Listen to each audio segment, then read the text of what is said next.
you guys. Hi, how you doing? Good to see you.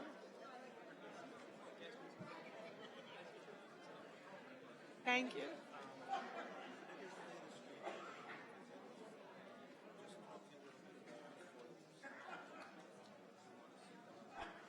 Okay, great. Okay, excellent. I would like that. Excellent. Thank you. That would be great.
Good evening, everyone.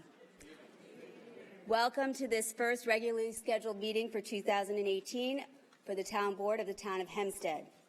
My name is Laura Gillen, and I am honored to preside as supervisor at the first official meeting for me of the Town Board of the Town of Hempstead.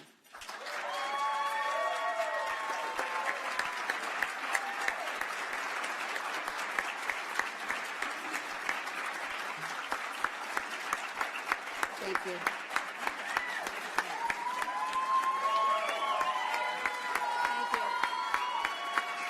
Thank you very much.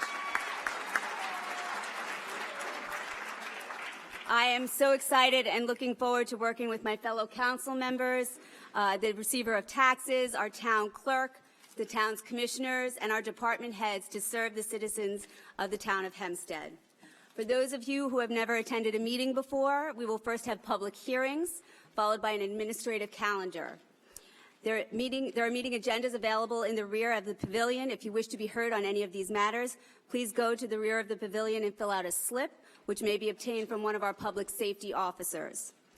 After the meeting is adjourned, the town board will follow our custom of 350 years and remain in session to hear any residents who wish to be heard on any other matters. Madam Clerk, will you please call the roll? Yes, Supervisor. Councilman Ambrosino. Councilman Blakeman. Councilman D'Esposito. Councilman Dunn. Senior Councilwoman Gooseby. Councilwoman King-Sweeney. Supervisor Gillen. Here. And in attendance today, we have Receiver of Taxes, Donald X. Clavin, Jr. I would ask everybody to stand and ask Senior Councilwoman Dorothy Gooseby to lead us in the Pledge of Allegiance.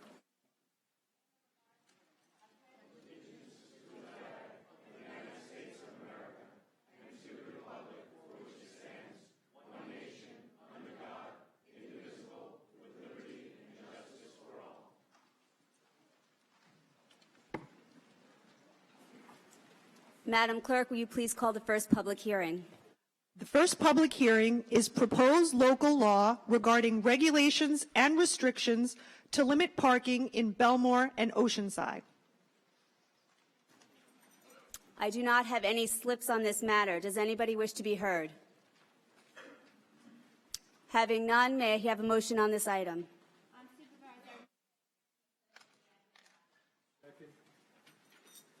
Madam Clerk, will you please call the roll?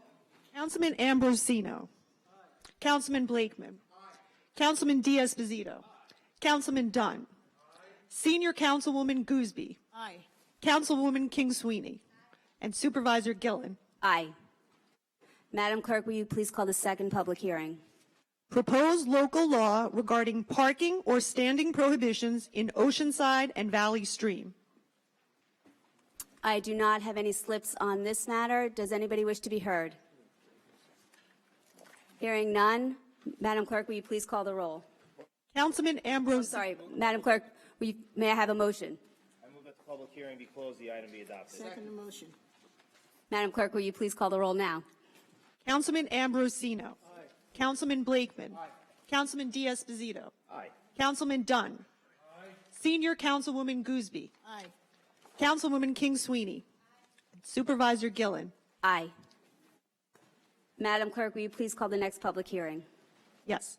Proposed amendment of Section 302 of Article 31 of the Building Zone Ordinance of the Town of Hempstead insofar as to create a new subsection 302.s thereof in relation to restricting and prohibiting hookah facilities or establishments. I have a number of slips on this matter. First, we have Corrine Alba. Ms. Alba, will you come up and state your name and address for the record?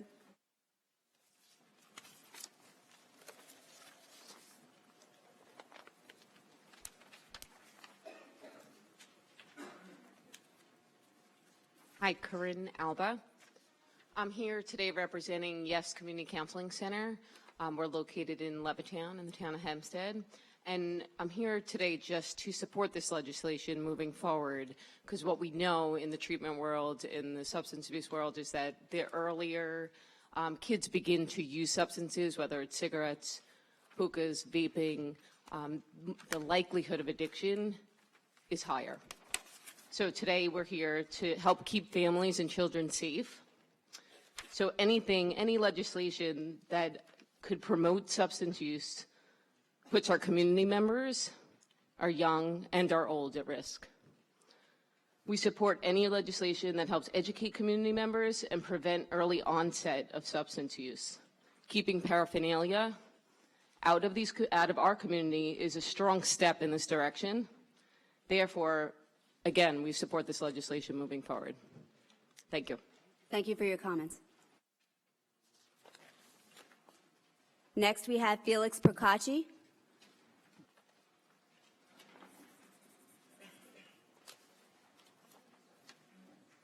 Please state your name and address for the record. Felix Procacci, 1165 Barnes Street, Franklin Square, New York. First, why is the town prohibiting the hookah facilities? Mr. Procacci, we're not prohibiting them. We're making them have to be, go ahead, I'm sorry, go ahead. We're restricting them away from residential areas to keep the people safe, as was mentioned earlier. It says restricting and prohibiting. So I was just... They're prohibited in certain residential and business districts. They're going into industrial-wide districts. We're permitting them in those districts to keep, okay? Okay, were any studies done to determine the effect of hookah facilities on property values? Right now, as you know, smoking hookah for 1 hour is equivalent to smoking 5 packs of cigarettes. The hookah lounges that are open right now, the neighborhoods find drug paraphernalia in their front yards and their side yards. We don't want it in residential areas. So the studies are what we hear from the people in our town of Hempstead right now. Okay. Yeah, I looked into all this. There's very few studies, and actually the studies show that there aren't studies on the addiction of the hookah, that kind of smoking. But I just was wondering, what is just a matter of you use just public comments to come to this conclusion on how to restrict it, because usually It's just not going to be in residential areas, and we don't want our kids to be subjected to the smoke or. Well, I agree they shouldn't be in residential areas, but just like, the difference between this and a bar, I don't want a bar in a residential area either. It's the same, you keep it in. So you're just restricting it to industrial areas. That's all this legislation is doing. Okay, thank you. Thank you. Next, we have Donna Lascala.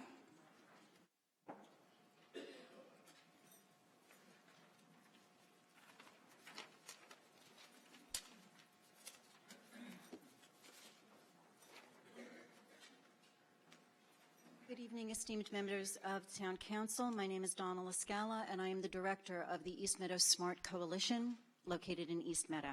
Ms. Lascala, can you just state your address for the record, please? Sure. My address is 12 Hicks Circle, Hicksville. I'm not currently living in the town of Hempstead, but I am representing the coalition, which is in the town of Hempstead. Thank you. We are working along with the East Meadow School District, political leaders, business leaders, and community leaders to combat the drug abuse problem in our youth. And while I'm glad that the heroin and opioid problem is starting to get some recognition, we really do need to pay more attention to this issue of gateway drugs like nicotine and alcohol. And the hookah lounges and vaping are rising in use, and it is posing a severe health risk. The Centers for Disease Control and Prevention report that hookah smoke carries many of the same health issues and risks as traditional cigarette smoking: oral cancer, lung cancer, stomach cancer, esophageal cancer. Hookah smoke delivers nicotine, but it also contains smoke from the heat source, which is laden with carbon monoxide and other toxic carcinogens. This is very dangerous for secondhand recipients. In addition, as Councilman Dunn said, traditional smokers take an average of 20 puffs to finish a cigarette, but an hour-long hookah session involves 200 puffs from a shared mouthpiece with several participants. This is a health hazard. To clarify the gravity of the situation, I want to bring some specifics in East Meadow. We currently have 1,692 middle school students and 2,279 high school students in the school district.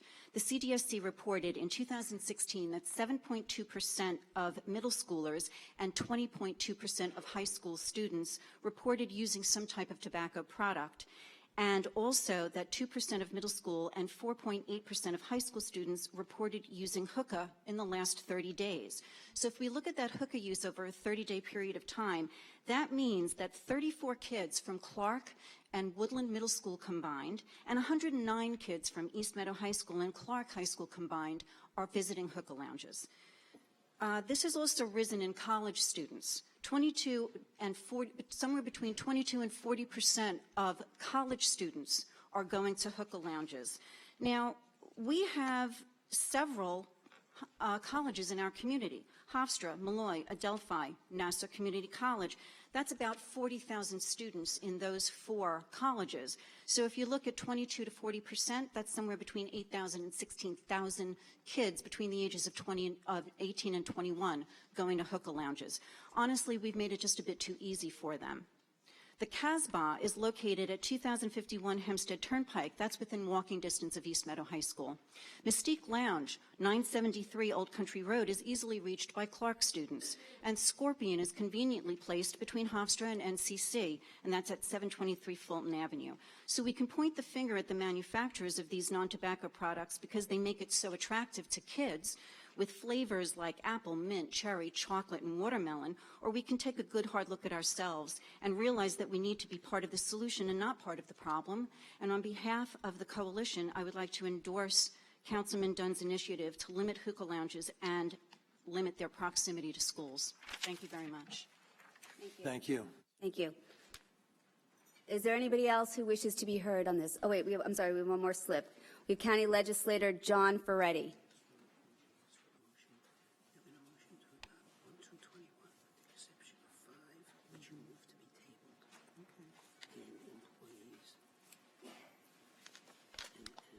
Legislator, would you please state your name and address for the record? Sure. John Ferretti, 76 Ridge Lane, Levittown. Good evening, Supervisor. Good evening. Congratulations. Thank you. I'm here in To you support as well. today. Thank you so much. I'm here today in support of this initiative. In Levittown, as Councilman Dunn is well aware, we have a hookah lounge that was proposed on the corner of Wolcott Lane and Hempstead Turnpike. And they actually opened without building permits, and the town has done a good job in closing them down temporarily. But I fully support this legislation, as Councilman Dunn is well aware. I've given him some input on this as well. We have a severe problem, not just in Levittown, not just in the town of Hempstead, but really throughout the state of New York, with the opioid epidemic, which we're all dealing with. People don't realize that smoking hookah is just as harmful as smoking cigarettes, and sometimes even worse, because while you may smoke one cigarette, the whole business model of hookah lounges is a social environment where you're sharing this hookah pipe and taking about 200 hits, I'll call it, of this hookah pipe, where a single cigarette you could smoke with far fewer. This is something that does not have an odor like cigarettes does. It's something that, as a parent, you really can't detect on your child. And so it's so important that we nip this in the bud now. And I ask that you all support Councilman Dunn's legislation. Councilman, as I've told you in the past, I really thank you for all the work you've put on this, and I fully support it. Thank you so much. Thank you for being here. Is there anybody else who wishes to be heard on this item? Please come forward. Please state your name and address for the record. Congratulations. Thank you. Jane Finkelstein, 848 Mayor Drive, Wandsworth, New York. As a parent representing the Levittown Community Action Coalition, we are dedicated to helping keep our communities safe. There is a representation by all sectors of our community, the schools, the churches, the businesses, and the students as well. As recently as today, this morning, we discussed concerns about the presence of these establishments in our community. They should not be in residential areas where there are so many children, so many schools.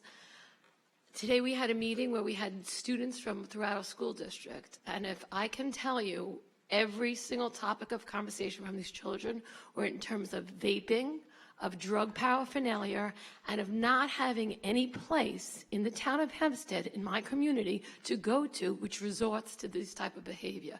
So we surely do not need one on our corners right where we live.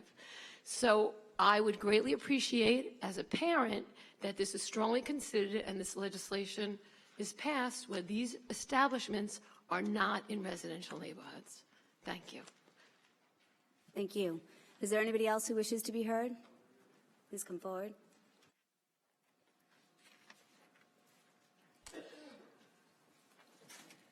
If you'd state your name and address for the record, please. Good evening. Richard Shuren, 167 Jefferson Avenue, Island Park, New York. Congratulations. Congratulations. Thank you. I support this measure, but I have some questions concerning the legality of it. What's the definition of a hookah lounge? Mr. Ra, can you help us on that one?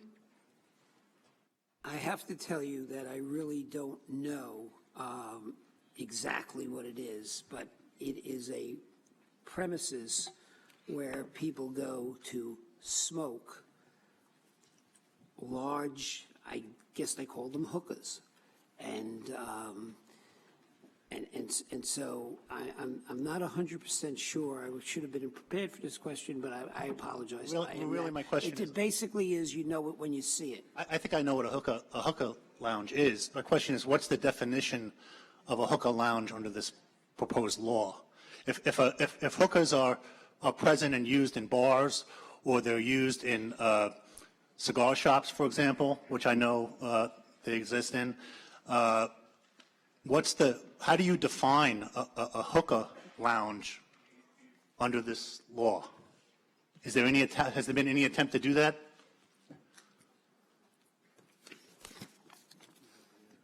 I can tell you what a hookah lounge is. Well, yeah, okay. I think I have it. basically, a hookah lounge, as our town attorney stated, is a place where people congregate to smoke the material that has excessive amounts of nicotine, where they share the same pipe, which is obviously a major health concern aside from the nicotine.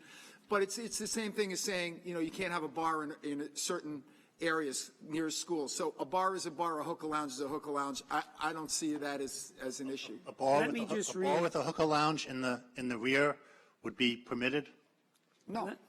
So any establishment, if it's predominantly a bar or for example, a cigar shop that happens to also have hookah facilities, which I know these places exist. In the legislation, your understanding that it would be prohibited? In the legislation, it states that commonly known as such as various terms of hookah bars, hookah lounges, hookah cafes, facilities established lawfully and actually operating right now are going to continue to be open. We're not going to close anybody down, but we're going to prevent anybody from opening a new one, like on a corner, like was spoken about earlier, the one that wants to open in Levittown on Hempstead Turnpike. They've already found drug paraphernalia all around it, and there's kids constantly in the area there.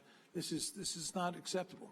And to try to nitpick and say, oh, what if you did it in a bar and you bought, you know, if you want to do something in your home, that's fine. You're going to do it in public. We don't want it in public. We don't want the kids or the, even young adults that are impressionable to be able to have this stuff in residential areas. You want to enjoy yourself and do it, you know, you could either go to the city or you can go to an industrial area where it's allowed, and they will open there. Just to clarify, I'm not nitpicking. I'm not nitpicking. I'm recommending that you define what a hookah lounge is in order to make sure this law is enforceable. I'm going to do that for you. It's an establishment which has, did you have a question? No, I know what a hookah lounge is. I did see one, and I visited one when I was in Egypt. So that's why I know what it is. It's a large area, like smoke, you know, when you guys go to smoke pipes. I know what Okay, you know what that, and you know it's a large piece of equipment that they use with different kinds of tobacco with different smells and so forth in it, and you use that, and they sit there and they smoke, and smoke is all over the place, even coming outside. So that's what they do. It's not just one. It's 3 or 4 different pipes or more that they use to smoke. If I may, I think Mr. Sharon's question is, how are we going to differentiate between a hookah bar standing alone and a hookah bar that may be involved in another premise? Is that correct? Or just hookah being involved in any premise. Well, but the law states that it's any facility that has as its primary, accessory, or ancillary use smoking, tobacco, or other substances through hookah pipes, either single or multi-use. And so there are different kinds of hookah pipes, and there's also something called a water pipe, a shisha pipe, and an argyle pipe. Correct, Councilman? So that's, and so it's clubs that have those kinds of facilities and has as its primary or ancillary or accessory use facilities where people could be in lounges, cafes, or bars, which have as their primary use smoking those substances. Thank you. Has the town, my last question, has the town received a legal opinion from anyone as to the legality of the law? The law was patterned after laws in other municipalities, and we're confident that it's upheld. It would be upheld. Thank you.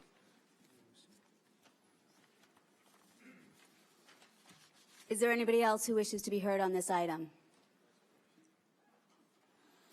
Well, then, may I have a motion? I make a motion, we close the hearing and vote on the item, And do what? I didn't hear the last of and it. adopt the item. I second the motion. Madam Clerk, will you call the roll? Councilman Ambrosino. Councilman Blakeman. Before I vote, I'd like to congratulate Councilman Dennis Dunn on this initiative. I think it's the right thing to do, and I'm glad he brought it before us. I vote aye. Councilman D'Esposito. Aye. Councilman Dunn. I just wanted, Father Ralph of St. Bernard's Church, my parish, opened up a room in the school for people that, because she's buried a lot of people with opiate overdoses. And he said he supports this also. So together with my own initiative and with my priest's blessings, I vote yes, aye. Senior Councilwoman Gooseby. I definitely vote yes. Councilwoman King Sweeney. I want to thank Councilman Dunn for his incredible leadership on this issue, and I happily vote aye. Supervisor Gillen.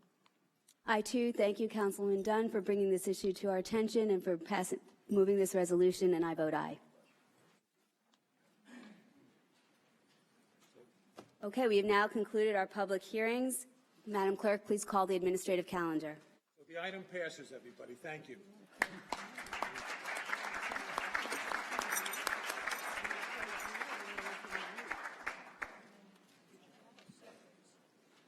On the administrative calendar, we have items 1 through 21.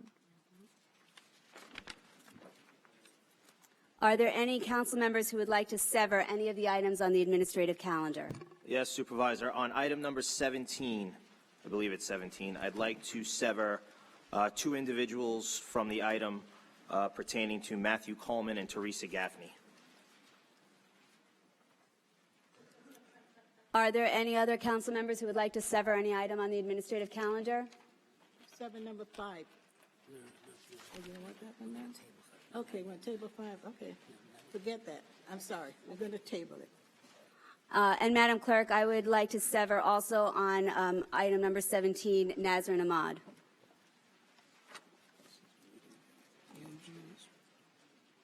May I have a motion? I move the administrative calendar in its entirety from 1 through 21, with the exception of those 7, which is, okay. Again, item 5, which we're tabling. And number 5, which we're tabling, the councilman said. Second. Okay, I have a number of slips from those who wish to be heard on the administrative calendar. For the items that were severed, I will call you later to the extent I can tell you are. We have Janet Poretsky on administrative calendar, item number 5, but that has been tabled. Felix Procacci. He's speaking on item 7. Felix Procacci, 1165 Barn Street, Franklin Square, New York. Question, a person named Jake Hansen is being appointed to a position. Is he related to anyone in the town? I'd like to know if Jake Hansen is related to anyone. He's being appointed to a position in the town. I don't know if he's related to anybody. What? Councilman Raw, do you have the answer to that?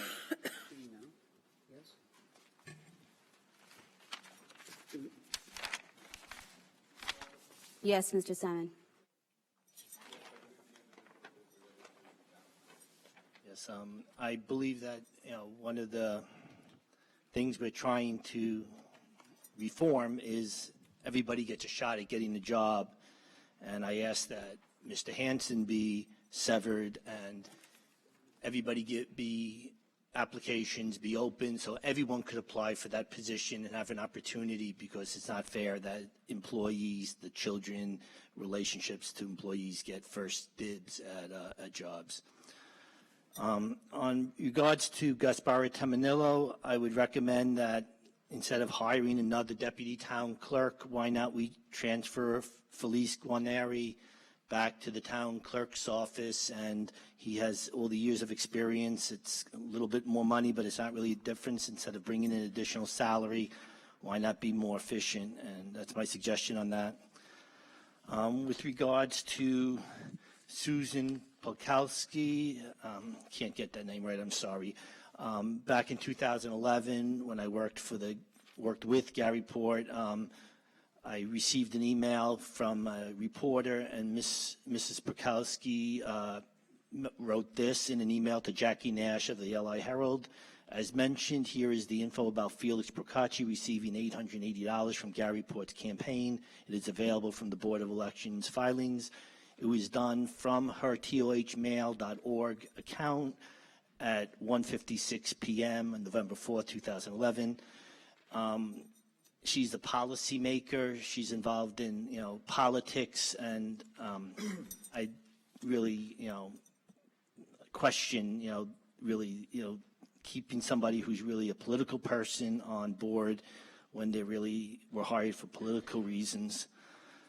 James LaCaruba, I didn't know him. I looked him up, and the issue I have with him is he also has a consulting firm, New Street Strategies.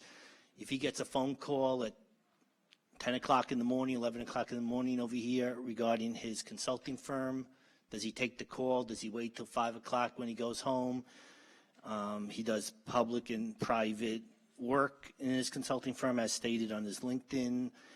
It's just an issue that I bring up, the conflict of interest on bids his company may have. I know nothing about it. I just bring it up because how could you run a company and then have a full-time job?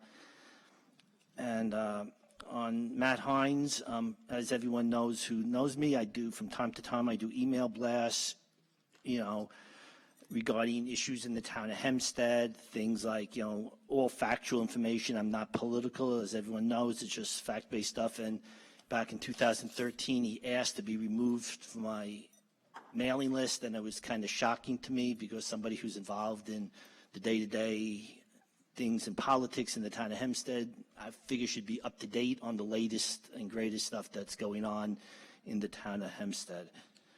I can assure you, Mr. Procacci, that Mr. Lackaruba will not be doing any private business while he's here working on town time. And also, Mr. Hines, I'm sure he will be very much engaged in the matters of the town of Hempstead now that he's working here.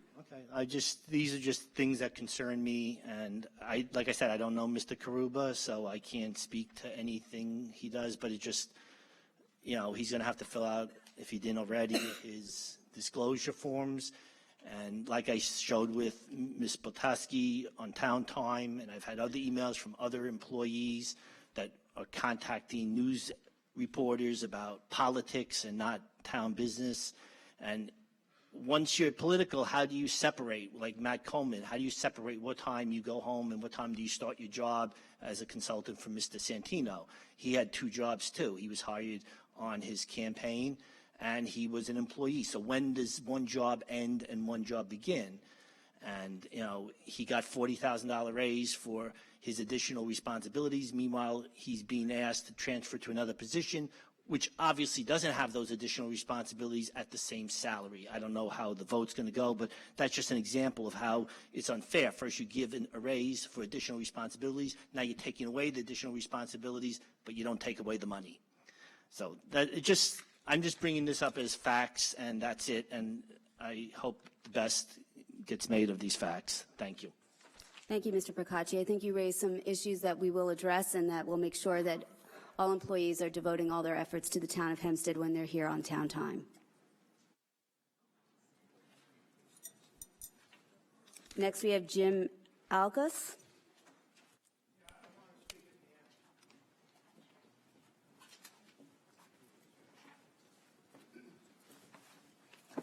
Is there anybody else who wishes to be heard on the administrative calendar outside of the severed items? Please come up. Congratulations. Thank you. Congratulations, Councilman Blakeman. Congratulations to you, too. I wasn't sure. Could you please just state your name and address for the record? Dominica Califano, 4043 Long Beach Road, Island Park, New York. I wasn't sure what Councilman D'Exposito was saying about some names that you mentioned just now.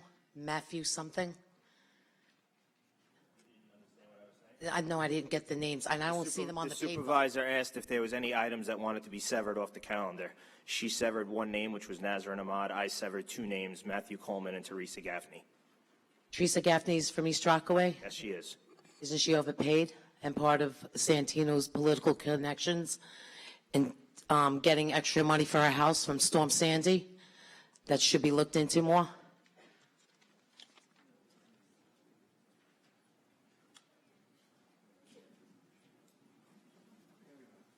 Thank you. Thank you.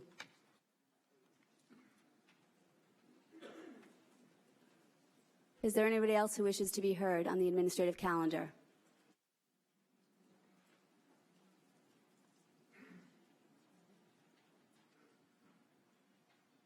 Good evening.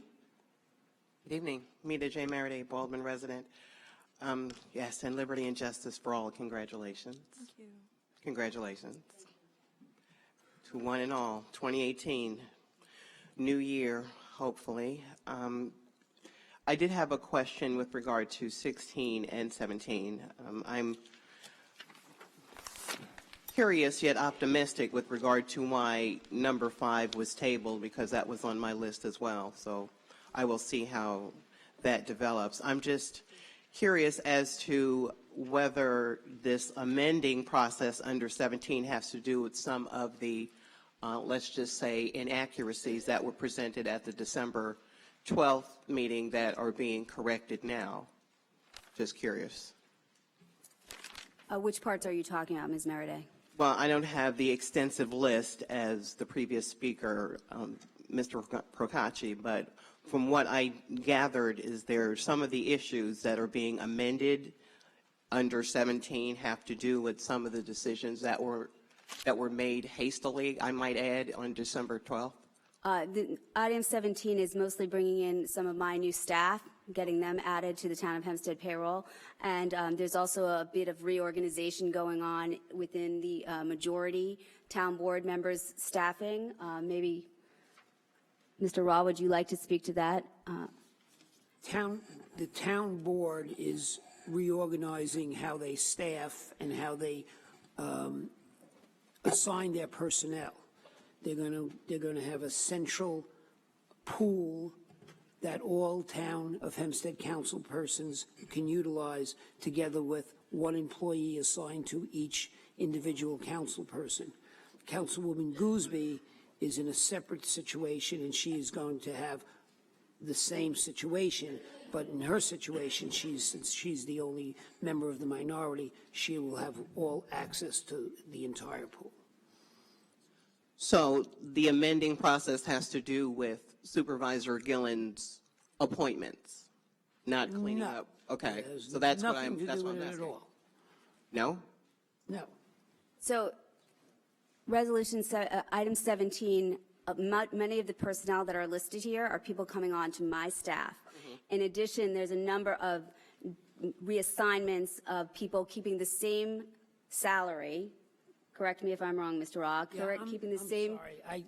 I thought you were referring to the explanation about town board, if that had anything to do with Supervisor Gillen's election. I thought that's the question I was answering. So, Supervisor, you're 100% correct in what you're saying. So a number of the personnel changes on 17 are the majority board members reorganizing their staff. People are already employed by the Town of Hempstead. They're keeping the same salary. This is not addressing the 192 personnel moves that happened at the December 12th meeting. Okay, and I think many of us would like to know when those issues would be addressed. I mean, for example, I've yet to read, unless I'm going to hear about it later, there have been no changes as far as I can see with regard to providing additional resources and support for the 40,000 plus veterans.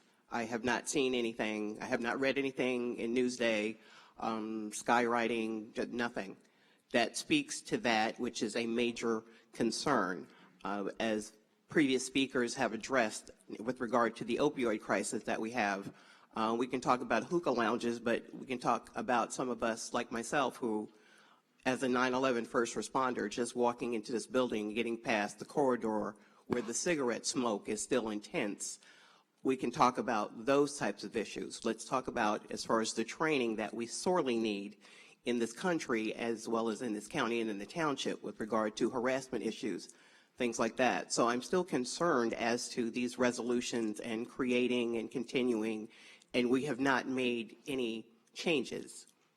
That's a concern for many of us who are out here, and particularly those of us who attended those meetings in December, where people were getting appointments that were making more money than you, Supervisor Gillen. That's a problem. I can tell you that that's a concern of mine as well.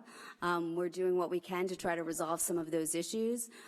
In terms of the veterans, I welcome your input, Ms. Meriday, on things that we can improve, and I think a lot of our council members will support some of the initiatives that you want to suggest, but please reach out to my staff and we can talk about it further. Okay. And my last question really has to do with just an overall fiscal accounting, and I'm hoping that that is currently underway, because there was that issue, I guess, as they say, the elephant in the room, with the multi-million-dollar mailings that were taking place in Nassau, in the town of Hempstead specifically, as well as Nassau County. And I'm hoping, again, that we will see some movement with regard to some of the funds that I would not want to say were diverted, but let's be realistic.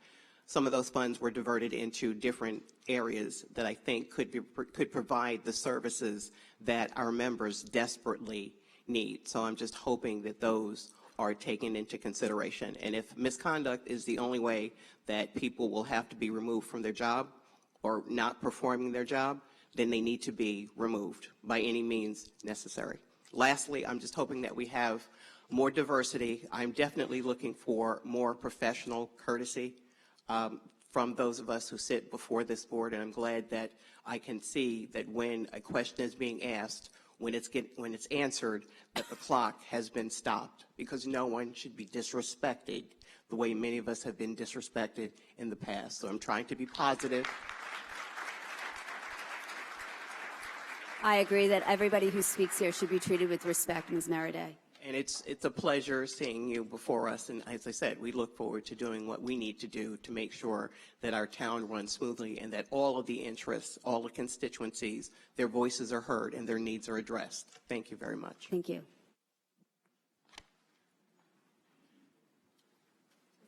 Is there anybody else who would like to be heard on the administrative calendar aside from the items that have been severed?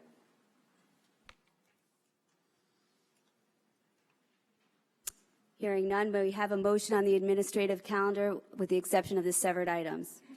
Yes, I move that we move the administrative calendar. Excuse me, that's my job. We I already saw you pause. I apologize. call the roll. I'm sorry. Supervisor, call the roll. We already have a motion in a second. All right. So Madam Clerk, would you please call the roll? Councilman Ambrosino. Councilman Blakeman. Aye. Councilman D'Esposito. Councilman Dunn. Aye. Senior Councilwoman Gooseby. Councilwoman King Sweeney. Aye. Supervisor Gillen. Aye. Madam Clerk, will you please call the first severed item? Personnel resolution concerning Nazrin Ahmad.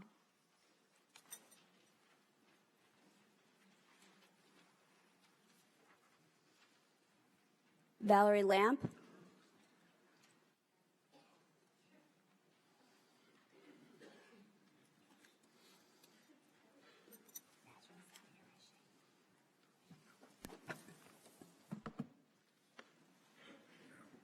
Good evening, everyone.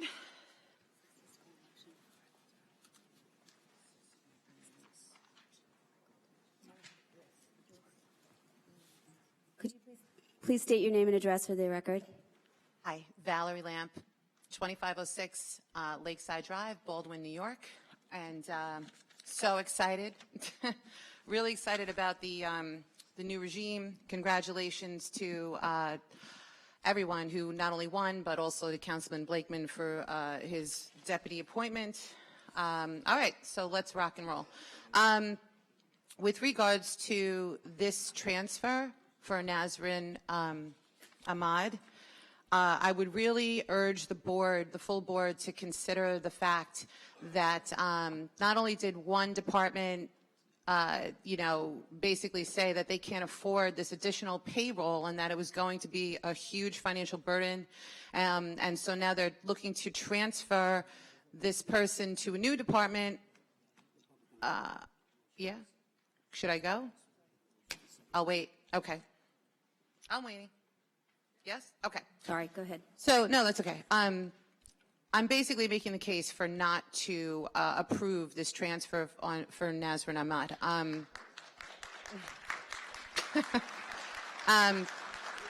The bottom line is I've been, more and more up to speed in local government, and there are, a lot of commentary divided amongst this issue.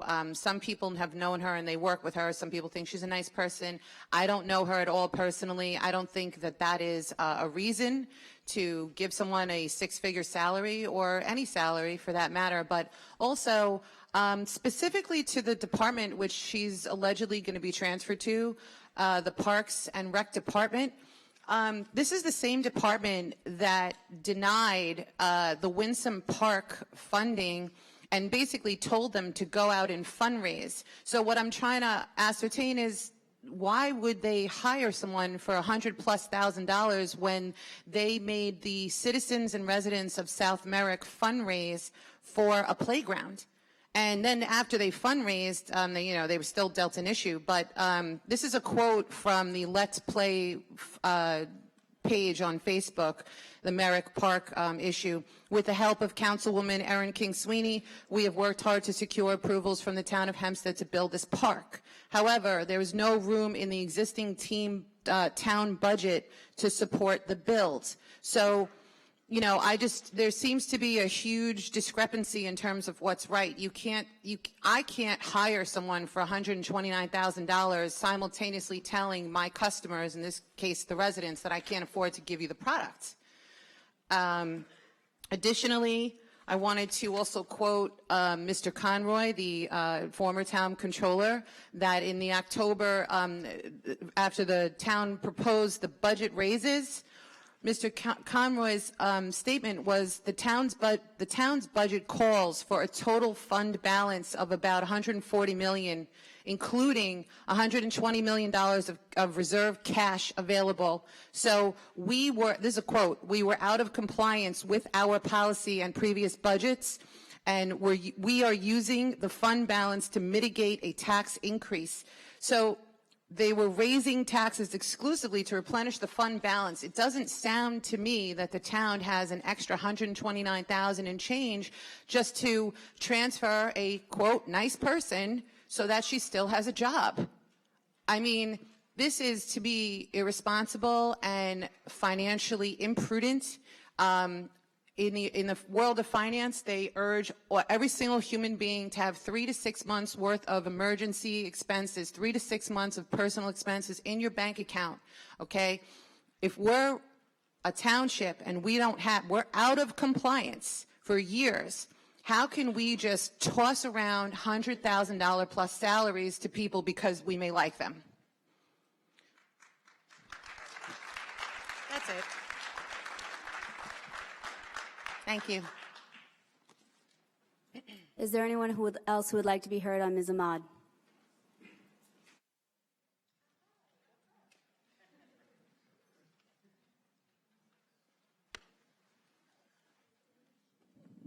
Felix Procacci, 1165 Bond Street, Franklin Square, New York. To save time, I agree with everything Valerie said. The only thing I'd like to add is that anyone who wants to vote yes, including anyone else who thinks that this should be done, please explain to the residents of the town of Hempstead why they can't afford to pay $75,000 for some playground equipment but could afford $130,000 additional for an employee. Just that. I'm not for or against Ms. Ahmad moving. I would like everyone who's going to vote yes to stand up and say why. Why that is, that you can't afford some playground equipment, but you could afford this. And that's really what it comes down to, because I think if everybody had to explain how they voted, there was a commercial, I think it goes back to the 70s or 80s. It went like, if you had to put your name on everything you did, and they had a street sweeper, and he would sign his name to the street he just swept, and a builder who just built a building, and he put his name on the building. If everyone had to put their name on what they did here, I think they would vote differently. The thing is, the vote happens, it goes away, and you go out campaigning, say you did good. And it only takes people with a lot of gumption, a lot of energy to go out and find what the truth is, and then they have the extra effort of getting the press to write it so people will know what you guys really voted on. So I'm not for or against the appointment, but I ask all those who are for the appointment to explain why they're for it. Have some courage. Thank you.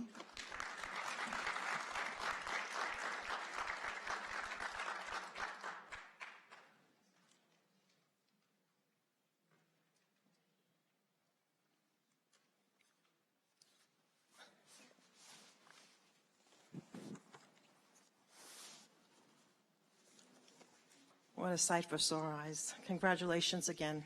Thank you so much. Can you please state your name and address for the record? Madden, Hempstead, New York. I am against this transfer of Nasrin Ahmad, and I'm going to not beat around the bush. This has very little to do with securing her job. This has everything to do with securing the Republicans for their hopeful but doubtful comeback. And this is our money. I hope, and I'm counting on your leadership to weed out the difference between a job and a trusted, appointed employee, and what's happening here. As you know, the town employees, the hard-working town employees, the heart and soul of this town, not the 192, not Nazarene, got you into office, and they are the ones watching, and they are the ones that don't approve of this either. But to this day, they're a little hesitant to speak. Not for long. They're watching. They're watching these transfers, they're watching these hires, and they are going to be the ones to decide in 2 years that the Republicans, based on their conduct, are not coming back. Thank you.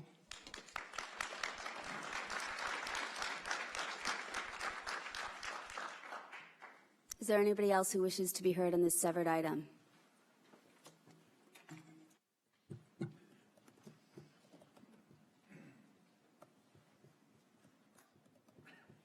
Please state your name and address for the record. Richard Shuren, 167 Jefferson Avenue, Island Park.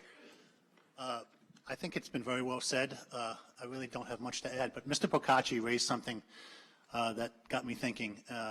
And I really think it's healthy for the board to announce what the topic is to be discussed and then discuss it in public to us, in front of us. There's too many deals done behind closed doors. You can't even tell from the agenda what's really on the agenda. And I've been to many school board meetings and other meetings where the board members engage in discussion with each other respectfully, have disagreements, maybe they agree, but we know where they stand. The perception in the town of Hempstead is that the decisions are made by political leaders, not board members. Whether that's true or not, the fact that the board sits here and doesn't debate any of these issues and we don't know exactly where you stand on it promotes that perception. And I would like starting. This is a very critical issue, I believe, and it goes to the heart of what the public has been debating in the last year or so. So I would ask, starting with you, Mr. Ambrosino, what is your position, and can you tell us where you stand and why you stand on this issue? How about you, Councilman D'Esposito? What is your position, and where do you stand on this?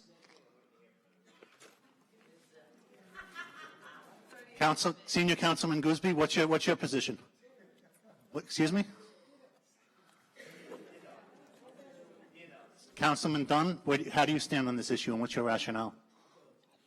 This is public comment. I'm here to listen to you, not to answer questions. I'm here to listen to you, and then I'll make my vote. Well, my question is, I want to know where you stand. Not to answer questions, but to listen to you, and then I'll make my vote. That's my answer. Ms. King Sweeney, can you tell us how you feel about this issue? Or I usually tell you how I feel about things.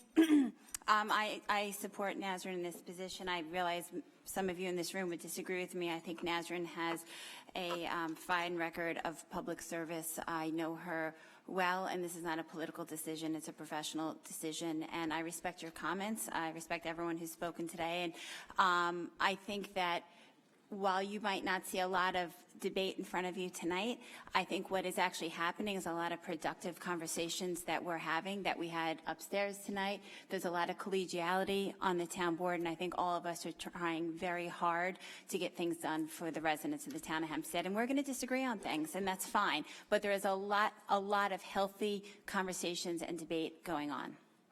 I think that's great, but I think we ought to see it. I think this is a public hearing. The public is here, and we ought not be afraid to express our disagreements and defend them. I don't think any of us are afraid. I'm certainly not afraid. I think this is healthy, and I think we're here in a spirit of cooperation tonight. And I think we've had a lot of frisky meetings in the last several months, and I think we're looking to continue a dialogue, but to move forward in a positive direction. I'm glad to hear that, and I just want to reiterate that I think adults can respectfully disagree and be civil. And I would expect that a board like this would certainly not agree on many things, and can have public debate and discussion, which we would all benefit greatly from, and which is sorely missing, in my opinion. And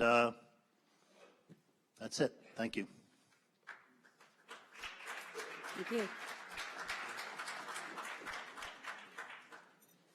Is there anybody else who wishes to be heard?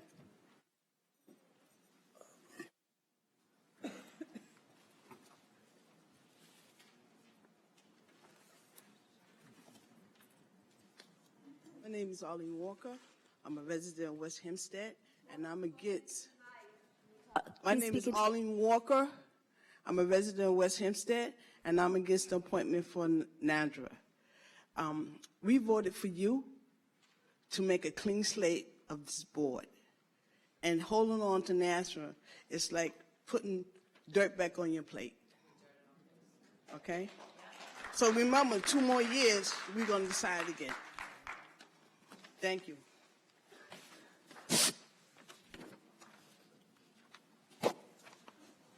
Is there anybody else who wishes to be heard on this severed item?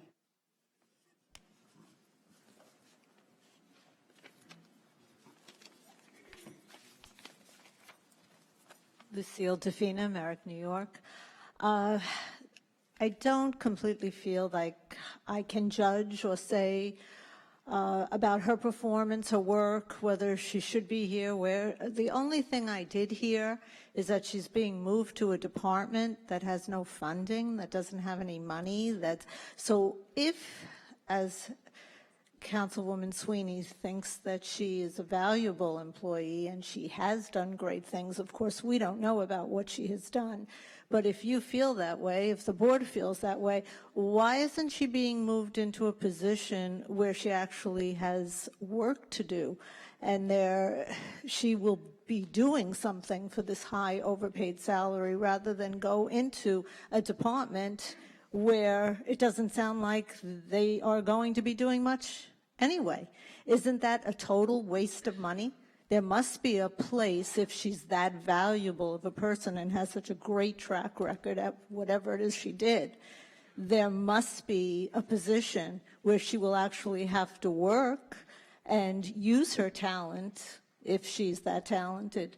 Yeah, I think, just to clarify, she is being transferred from Department of Occupational Resources to the Parks Department. It is the current department that she's in that did not have the funding. It's not the Parks Department that does not have the funding. Correct me if I'm wrong, Mr. Ra.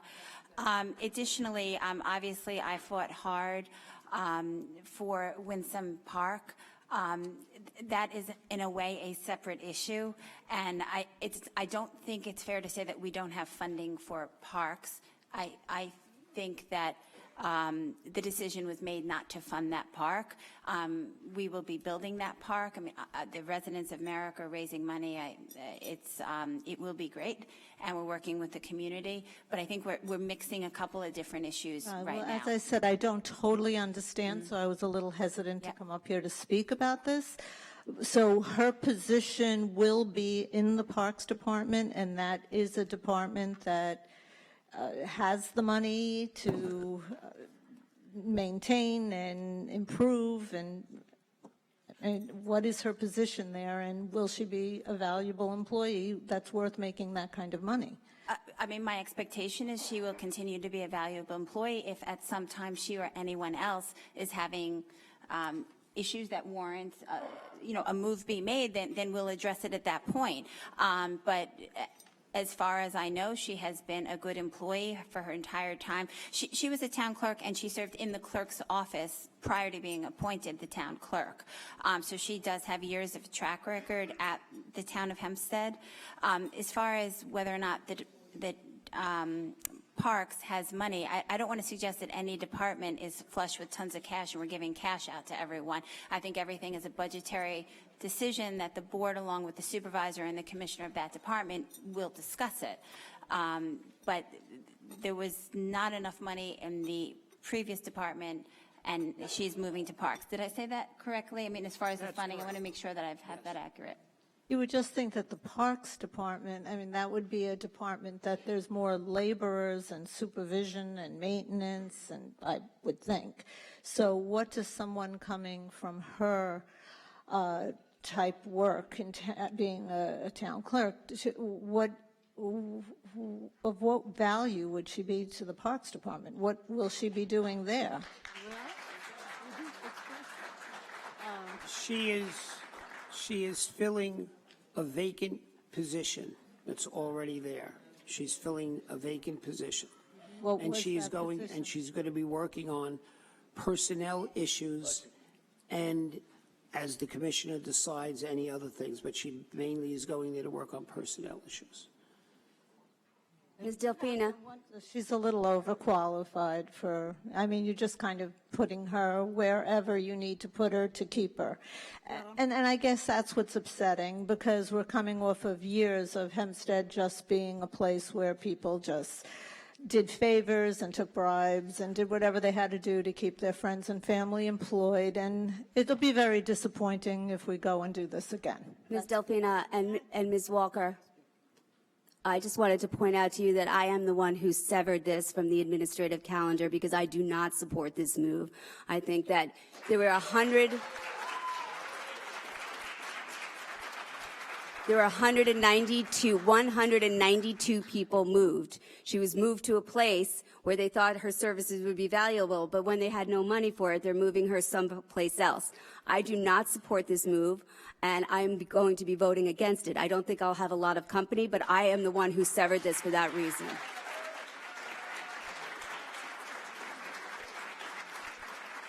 And I did read in Newsday that Maureen O'Connell might be looking for a deputy clerk, so who knows, her services could be useful elsewhere.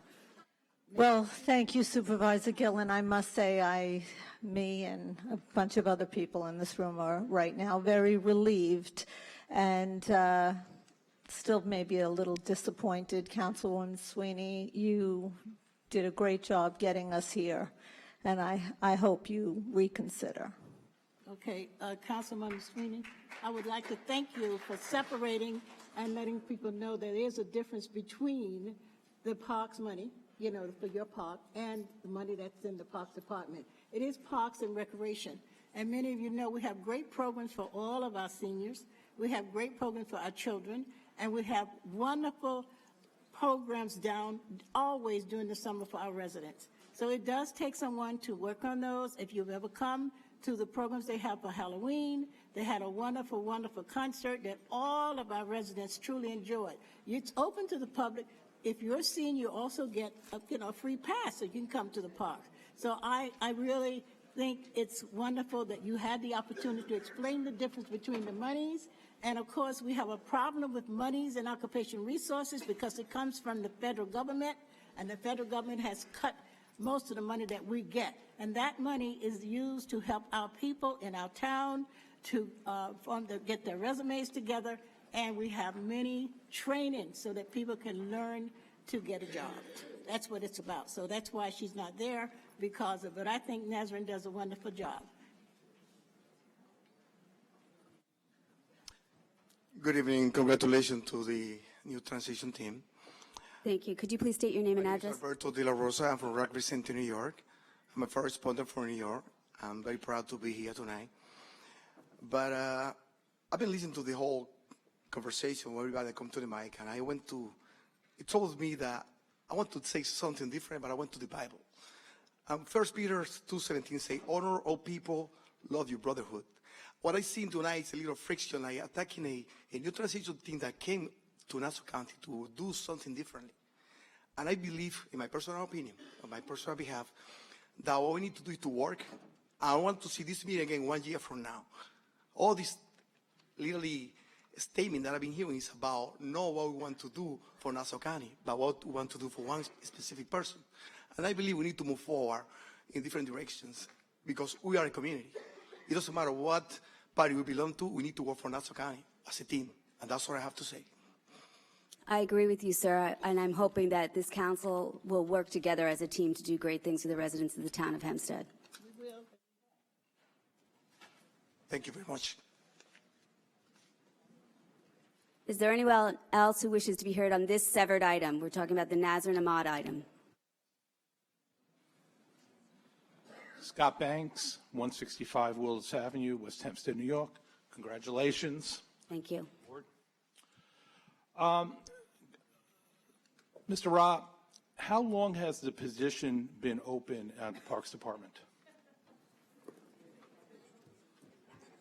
Mr. Salmon may have that information. I don't have it. Bill, can you tell me, please?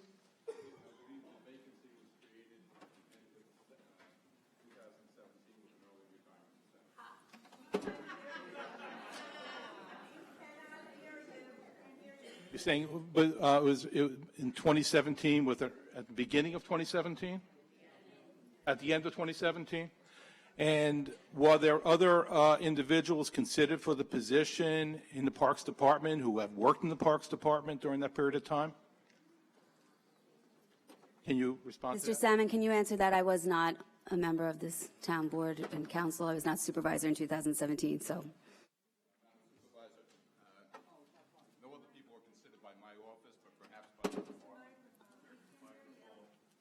Mr. Lino, can you answer that? Are you?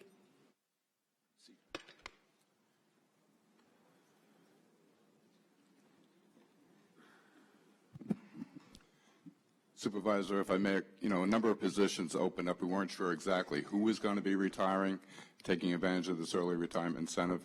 Most of them opened up in the month of December. I don't know if there was time to consider other people, but we were all familiar with the fact that Nazrin Ahmad, who I have to say, by the way, is a very impressive employee in that she started off part-time in the town clerk's office, worked her way up through several titles, taking civil service exams, did a remarkable job, went on to, I believe, a good career in public service. She possesses a lot of institutional knowledge for the town of Hempstead. She knows the operation and she knows the people. Parks Department serves the residents of the town of Hempstead, and her skills, her expertise would be a valuable addition to that department. If I can be heard, please. Apparently, her expertise and her accomplishments are, as you explained, were not considered for the Parks Department initially because she was hired for in a totally different department outside the Parks Department. Isn't that correct? That's correct. Okay. So now when the Commissioner of Occupational Therapy realized, I have no money to pay resources, I apologize. Maybe we need therapy. That they had no money to pay her, then they had to find another spot for her. Is that correct? The Department of Occupational Resources, as Councilwoman Gooseby just explained, has suffered significant cuts due to federal cuts in budget and funding. We became aware of this several months ago. The feeling in the town was that the town was going to subsidize the operation of this department because the services it provides are extremely valuable to the residents of the town of Hempstead. However, it certainly would have complicated the necessary steps that the town would have to take. If I may, if the appointment for this position in the Parks Department was delayed from the end of December till the commencement of Ms. Gillen's tenure here on the board as supervisor, would that have jeopardized the workings of the Parks and Recreations Department? I'm not sure I understand your question. Well, had the appointment for this position that Ms. Ahmad was appointed to was delayed until after the start of the new year when Supervisor Gillen became the supervisor, would that delay have jeopardized the Parks and Recreation Department? What was the rush? The bottom line is, respectfully, elections have consequences. I sat here on the town board in 2000. I had a great staff of people who worked hard for their constituents. When I was voted out, it had consequences. Those consequences were my chief of staff, who was an able person, who frankly would have done a great job doing constituent service in the town of Hempstead, was not offered the same opportunities that this political appointee is being given. And frankly, this is why people are just so upset by the process and want changes here. I know, Ms. Gooseby, you saw the staffs of the Democratic minority, people losing their jobs, people who are very able people who should have been given an opportunity to work in various departments in the town of Hempstead. They were never offered that same opportunity. Why? I suspect because of their political affiliation and not because of their skills. We should be hiring people because of their skills, not their political affiliation.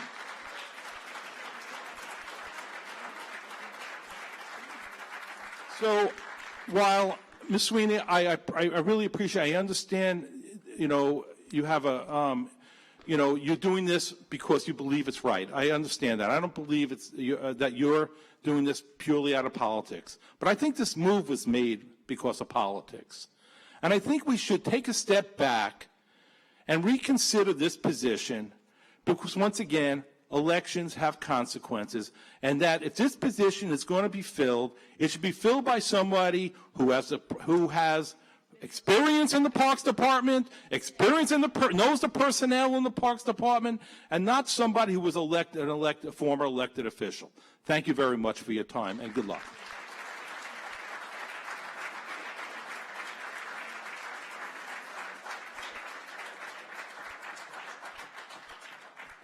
Is there anybody else who wishes to be heard on this severed item?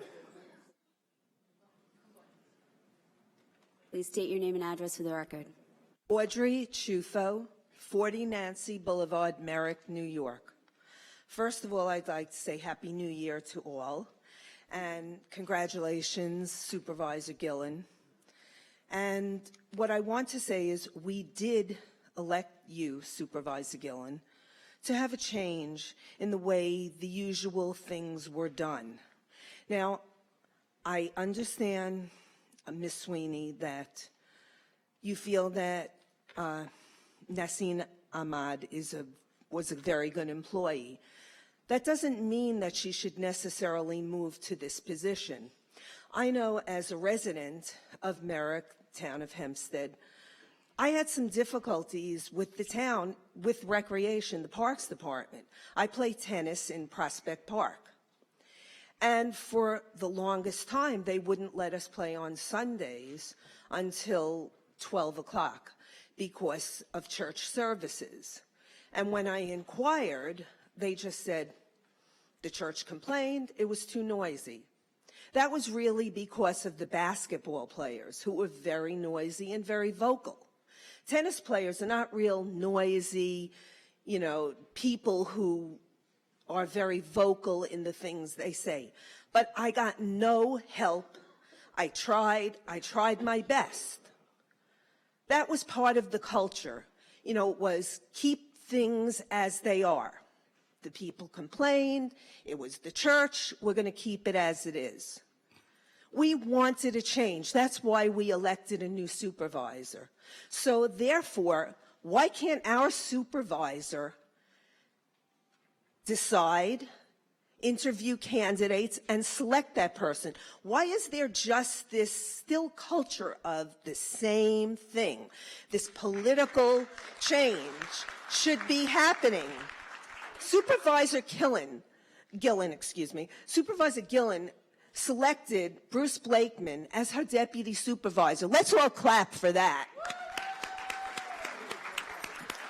Come on, everybody. You should all be clapping. She's reaching across party lines. So let's do this. Let's give her a free hand. Let's give her free hands to help select the best people. She doesn't want to have people foisted on her in the jobs that she should be selecting. Come on. Let's use our brains. Let's do the right thing. You all see what's happening. Come on. Don't do this. Let's do the right thing. All of you, come on. She's reaching across. Why don't you reach across? I know just now when someone was speaking a few minutes ago, and they weren't speaking into the microphone, and I said, we can't hear you. Is that rude to say we can't hear you? But yet one of the officers here, looked at me in a threatening manner and said, don't yell. I just said we can't hear. What's wrong with that? There is a culture, and it's the culture of keeping the way things were. You can't speak up. You can't dissent. That's what this country was built on, wasn't it, everyone? Wasn't it? So let's give our new supervisor the free hands that she deserves to select the best people for the jobs. And why don't you all work with her?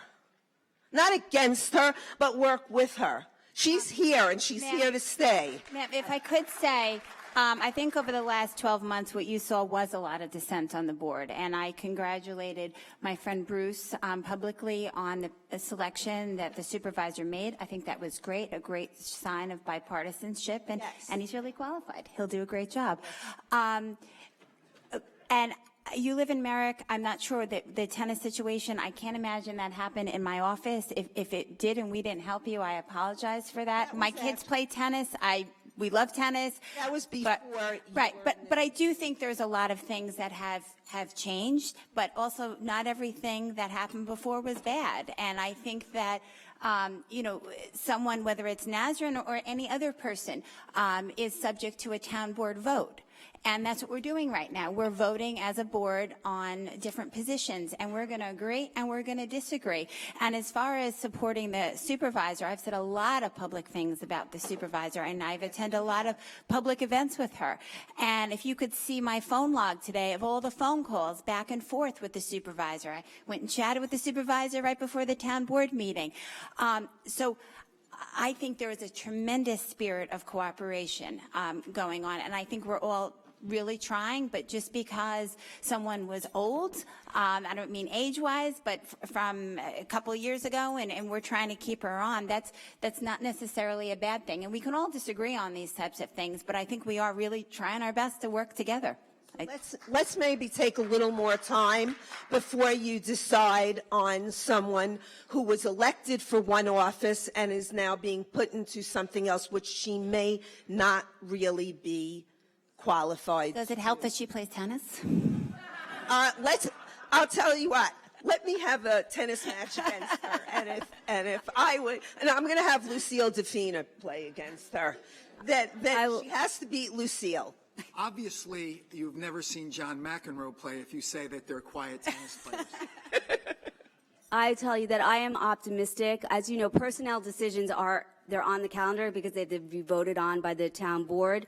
I'm very optimistic that I will be able to work cooperatively with many of our members of this town board. We've been talking all day. Sometimes we're going to agree, sometimes we're not going to agree. This may be one of those instances, but I'm moving in. I hope that we'll all work together in a bipartisan manner to do the best thing for the town of Hempstead. That's my sincere hope. Thank you. Okay, here we go.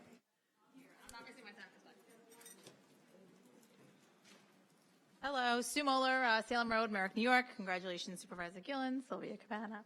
I'm very excited. I just wanted to bring something up about the appointment, the transfer of Nazrin. To my understanding, she's involved in active litigation with the town of Hempstead, and her particularly is named in the Camp Anchor suit. Is the Parks and Recreation Department in charge of Camp Anchor, and does that present a legal problem? Mr. Ra? No, it does not present any conflict. Is it a smart move? It's irrelevant to what she's doing. Okay, I will leave it at that then. Thank you very much.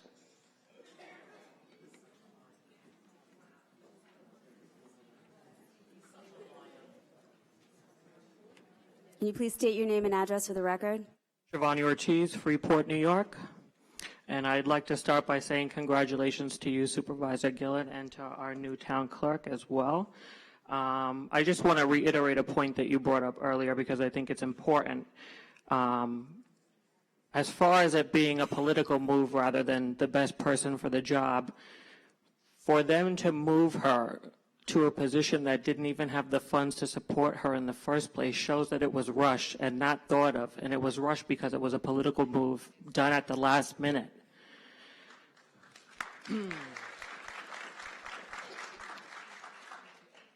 and she was appointed to the Occupational Resources Department, I believe was the first move that was made, and then because there were no funds, she was then transferred to the Parks Department, which in my opinion are two very different departments and require very different qualifications. So if she was qualified for one, I'm not sure she's also qualified for the other. She was an elected official who lost her election fair and square. And that's a risk that you take when you're an elected official. You have to win your election and win re-election. She did not. So that does not mean because she's a nice person and was well liked by many of the people that she should just get a job for that reason.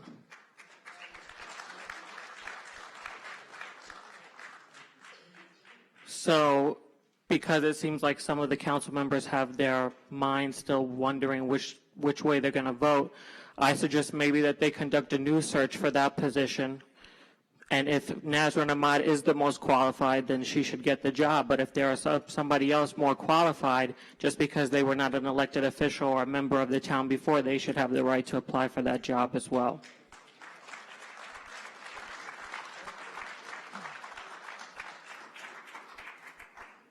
Please state your name and address for the record. Aubrey Phillips, Elmont, New York. Congratulations. I noticed that you are now sitting atop a very well gerrymandered board. And so congratulations again. I hope you can be successful under these conditions.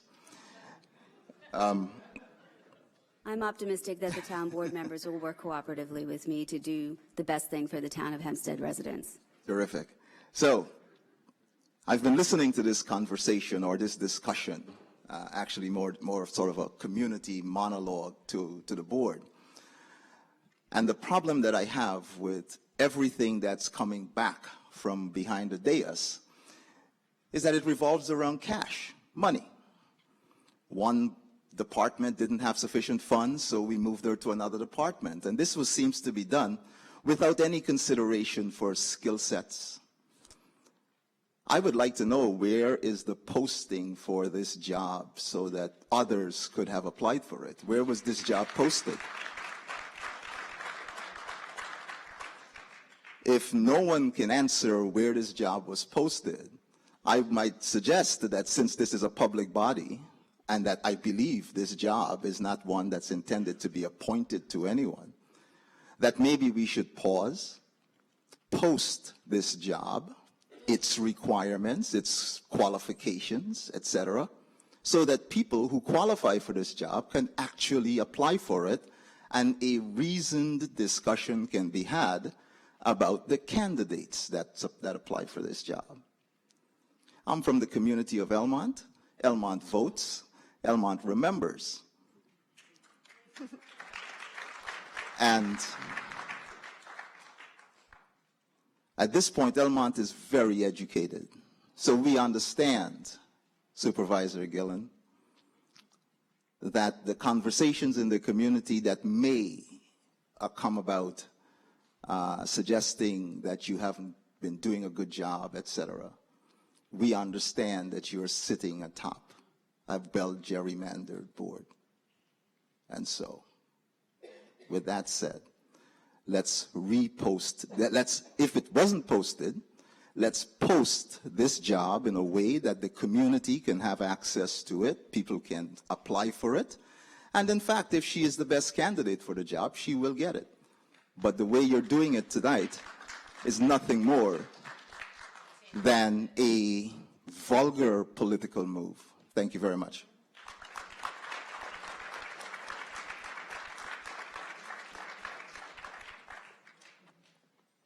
Hello, good evening. My name is Deanna DeVudiazel. I'm from Rockville Center, New York. Happy New Year to everyone, and congratulations to those who were elected. If you were elected, that means that the community has entrusted you with spending our hardworking tax dollars that will maximize, in a way that will maximize a benefit to the public. So I had a question as the previous gentleman. What was the search process for this role? Was it posted anywhere? Mr. Salmon, can you answer that question?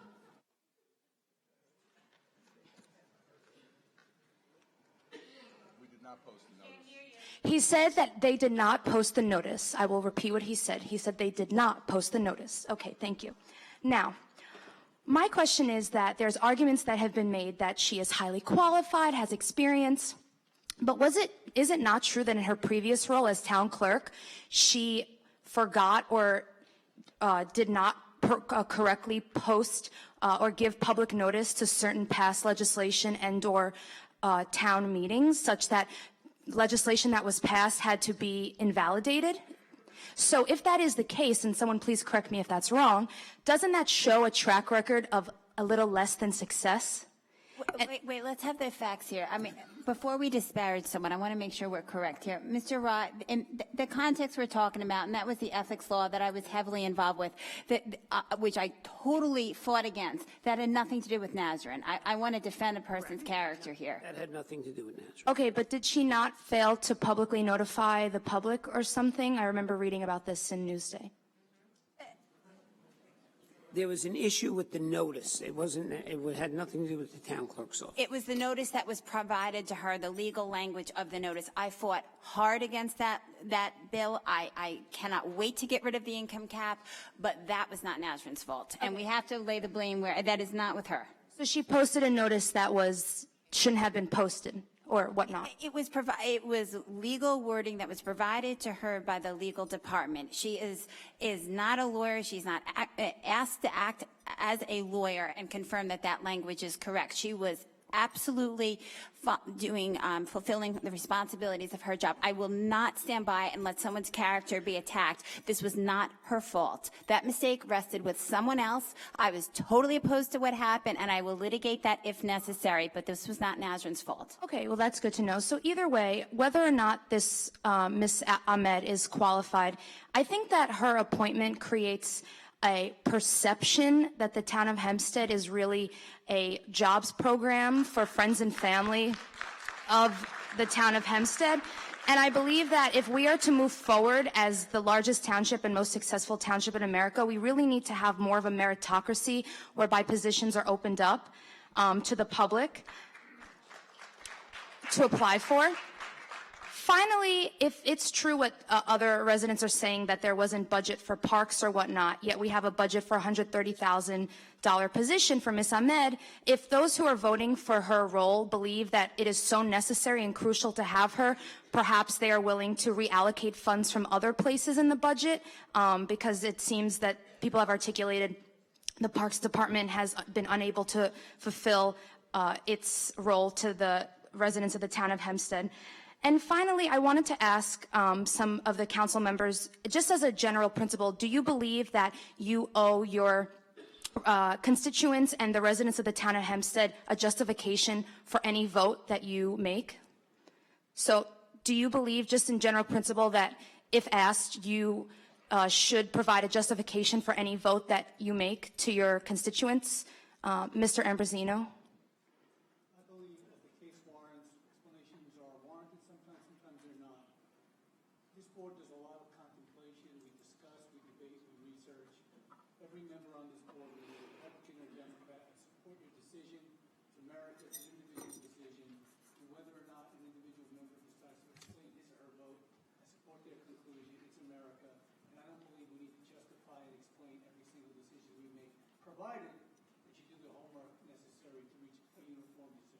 Okay, so you don't believe that you need to provide a justification to your constituents? Okay.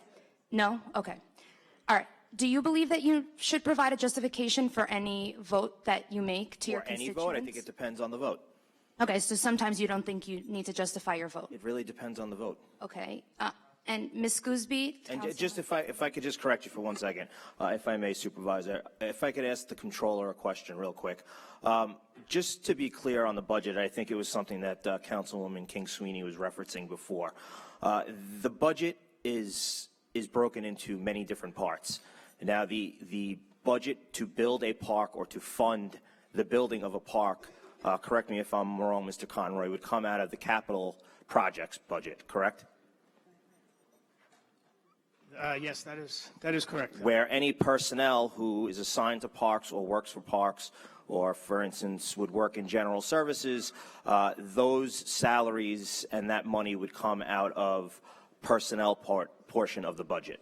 Correct. So the building of parks and the funding of personnel are completely two separate budget items. Correct. One, the personnel item that you had mentioned is an operating budgetary matter. The park, since it has a long-term life, something greater than 1 year, would be a capital item, would be incorporated in the town's annual capital plan and be acted upon by the town board accordingly. Correct. Okay. Thank you.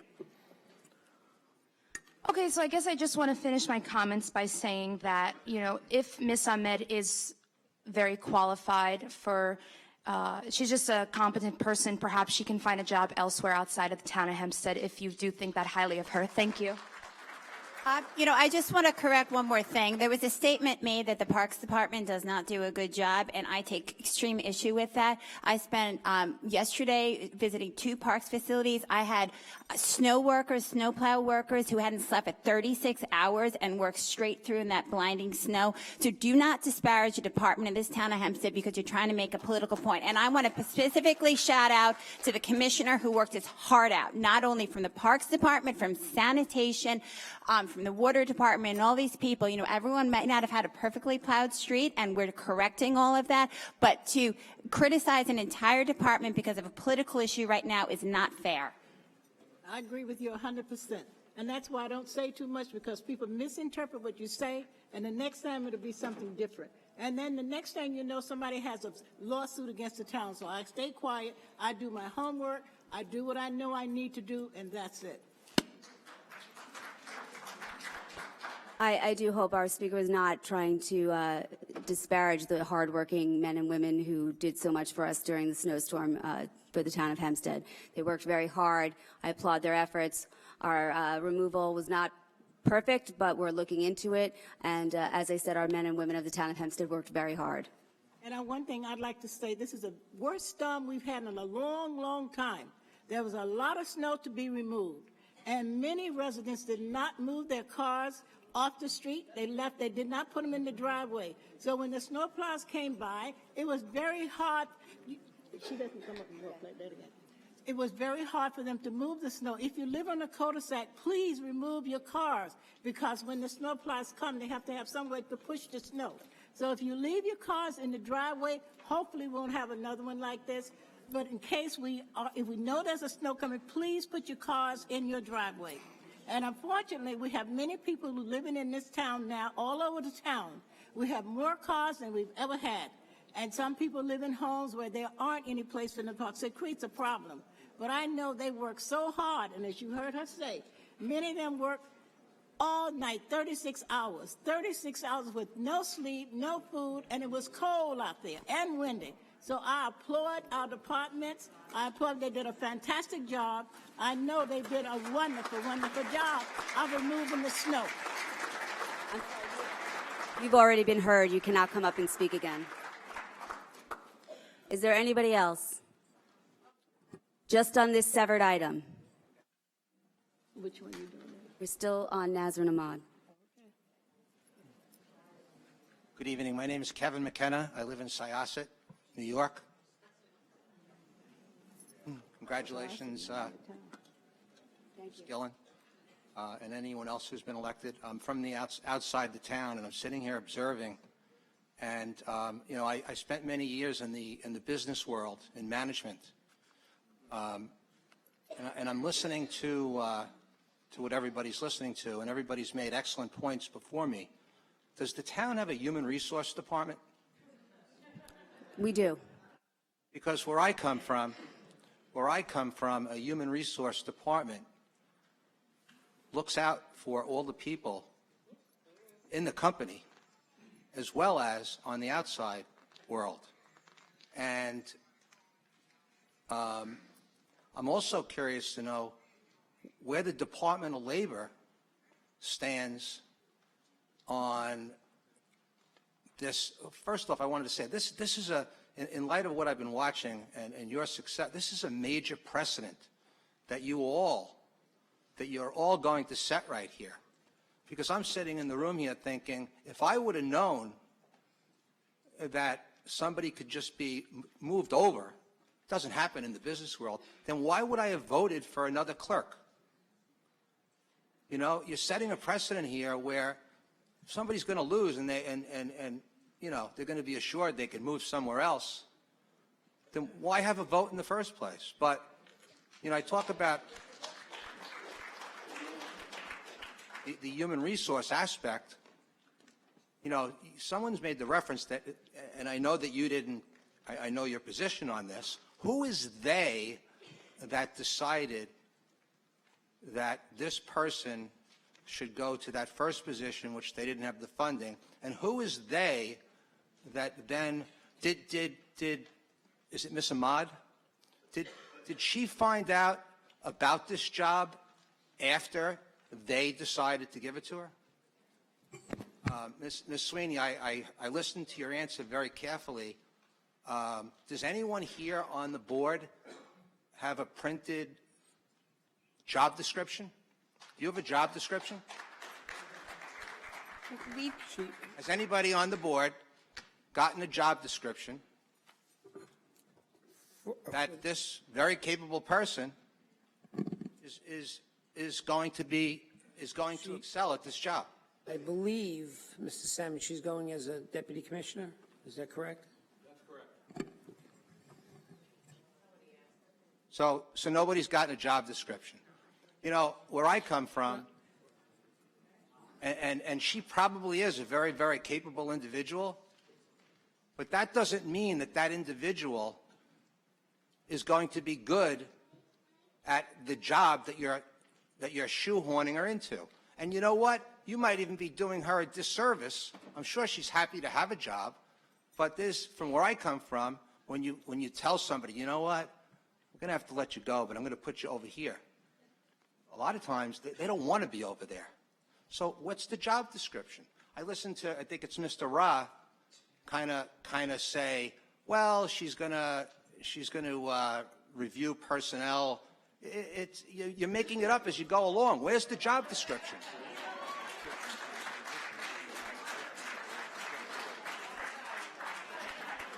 And lastly, where I come from, who is she reporting to in the Parks Department? Because I would like to hear that supervisor.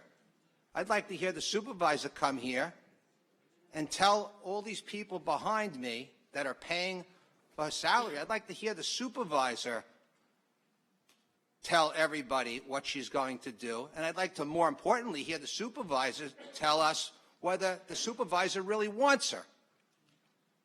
And, you know, for you to say that you made a statement, Ms. Sweeney, and I'm a fan of yours, by the way, from outside the town of Hempstead. So I'm really surprised that for you to say that this person who has great, you know her, and I'm not saying because you like her, she obviously is a capable person, but you don't have a job description. So how could you say that she's going to be good at that job when you don't even have a job description? I don't have a job description in front of me. How could you say she's going to be good at that job? Because I don't have any job descriptions in front of me at this minute. So factually, no, I don't have one in front of me. She was given the deputy, when we were discussing the new position, what is it? It's Deputy Commissioner of Parks. What is she handling? Personnel. Now, I have in front of me, dating back from 1998 when Nazrin worked for the town of Hempstead. I mean, you can go through this, the amount of tests that this woman took. Listen, you might not like her. You might not think she's the best person for the job. I don't know her. I have no... Right. So she's worked for the town since 1998. I'm not aware of a single problem that's in her file. She's done an amazing job from everyone's account in the town of Hempstead. So do I have her job description in front of me? No. Do I have any job descriptions in front of me? No. But when these are presented to us and we ask questions to Bill Salmon, to Joe Ra, what's the job about? Do I have, I used to be head of HR of a company and I'm still in private industry now. I get it. But the process here is not quite as flawed as you're suggesting that it is. I mean, I've spoken out a lot in the past when I disagree with it, but I think you're not giving her a fair shake. I really do. Again, I just want to say, this is not about her. I have nothing.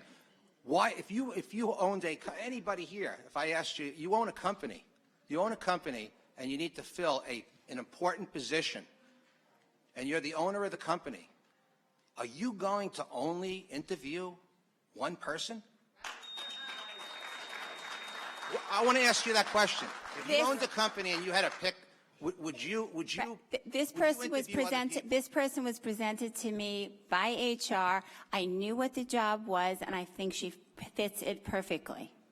But you don't know what her responsibilities are. I do. I said to you, I do know her responsibility. She's Deputy Commissioner for Parks, handling personnel. I answered. That's fine. Okay, may I have a motion on the severed item regarding Nazrin Ahmad? I make a motion to adopt this resolution. Second. Madam Clerk, will you call the roll? Councilman Ambrosino. Councilman Blakeman. I am going to accept Felix's offer, my constituent from Franklin Square's offer to explain my vote. So at our last meeting, I actually voted against her appointment to Occupational Resources, and I voted against everybody's appointment because I thought we should go through them one by one and not rush to judgment. So I do have a record of voting against that. However, in this particular circumstance, I have had time to consider her appointment as Deputy Commissioner, and she is a capable person. She is experienced in town government. She's well experienced in town government. And although she and I have had our differences in the past, the reality is that I do think she is capable. That being said, I did struggle with this because, being a fiscal conservative, I want to make sure that we are appointing people that are important and necessary to the administration of government, and to be mindful of the taxpayer's burden. And when I thought about this, it comes to mind that recently I read a book. For those of you who may know me, I am a voracious reader, sometimes read 2 or 3 books at the same time. I read a book by an FBI agent who was a Muslim American. And this FBI agent was very successful in saving many people's lives by investigating successfully Islamic terrorism here in the United States. And one of the points that he made in his book was that people in the Muslim American community need more positive role models.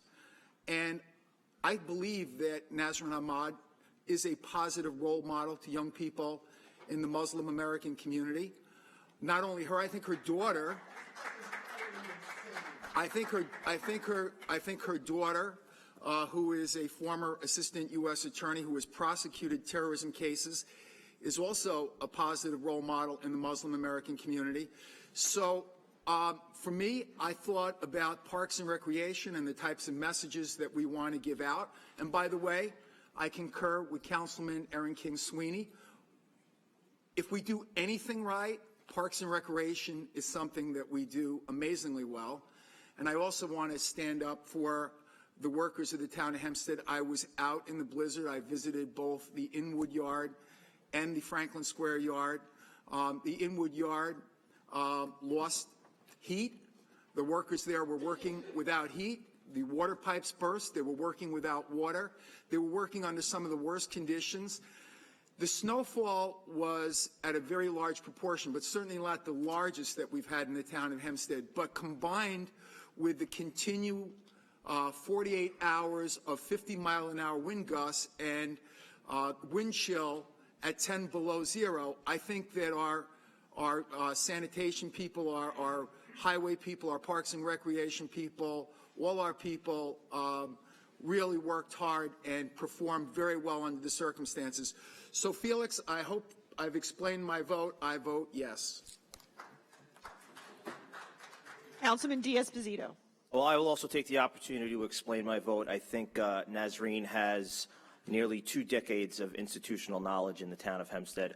I think I will agree with Councilman Blakeman and Councilwoman King Sweeney that the Parks Department is probably one of the finest departments we have in the town of Hempstead. It's had great leaders Its past 2 or 3 commissioners up until right now have been excellent leaders. They lead a great workforce who really work hard and have respect for the taxpayer. And I think that her institutional knowledge, her 2 decades of experience, and her hard work will be an asset to the Parks Department. I vote yes. Councilman Dunn.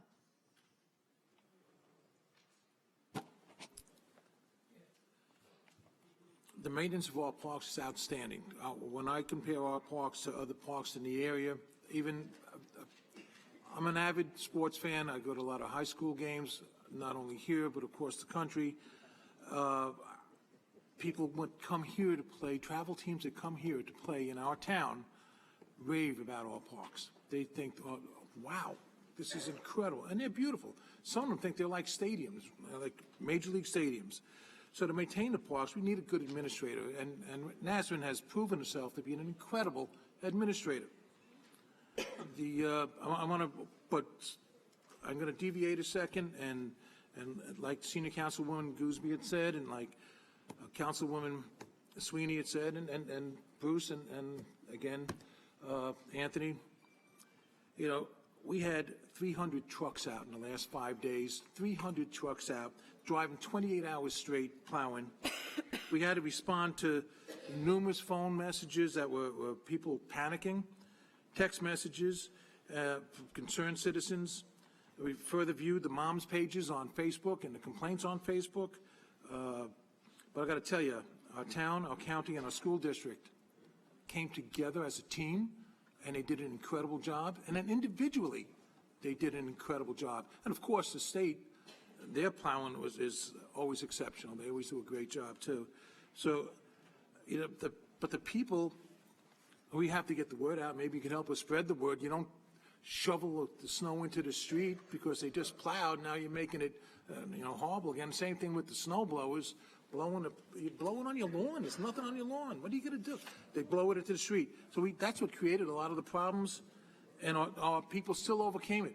Our Parks Department, if our commissioners are here, I want to tell you thank you for what you've done. The hours you stayed awake, you were incredible. You know, the workers were 28 hours driving a truck and the plow, and then they didn't plow your street right. Well, you know why? Because your cars were parked, like Senior Councilwoman Gooseby said. They leave them in the street. Why are you leaving your cars in the street? Park on your lawn if you have to, but get out of the way so they can do curb to curb. This was such an incredible storm, and the storm wasn't just an easy storm. It was a blizzard. It was a nor'easter, an Arctic blast, an Arctic chill, and gusting winds. And they even named it. Was it Gaylord? Storm Gaylord? My God, this is no relations to the legislator from Lynbrook, but they named this. They did such a great job. I just wanted to thank the men and women, our civil service workers, and our schools, and the county itself for doing such a great job. But having explained my vote, now I'm going to go back to my vote. I deviated to say thank you, but now I'm going back, and I think that Nazarene will do a wonderful job, and I vote yes.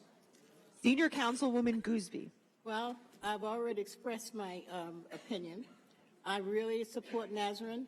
Nazarene has been a person who has worked in this town for more than 20 years. And she knows the town, she knows the children, she's very fond of kids. We have some wonderful programs for our young people as well as for our seniors, and well as for other people in between. I would suggest that you come sometime to visit. And if you ever had the opportunity to visit our golf courses, they're responsible for those as well. You know, we refurbished one of our golf courses, and we have people come from every place to use that golf course, and it's making money, not only which adds to the taxpayer. So we're very proud of that. We're very proud of many of the attributes that this town has, and if you have an opportunity to go and visit with the seniors, they tell you how happy they are. So that means a lot to me. And I know it's not an easy thing to do. It's a very hard job, because most of us wouldn't want to do it all the time. And again, I have to say thank you to all of our staff who worked so hard with the snow. They worked together. It was not just one, all of them worked together. So I think it's wonderful, and I think we should really applaud them for the hard work that they did, because I know many of us did not want to get out. And those strong winds with that snow blowing, it was cold, and with all of the water pipes that we had breaking, it was very, very hard. So I thank you, and certainly I vote for Nazarene. Yay. Councilwoman King Sweeney? Yes. Supervisor Gillen? I agree that our workers worked very hard. Ms. Ahmad may be a leader in the Muslim community, and I applaud her for that, but I do not support the way that this personnel decision was made, and I vote no.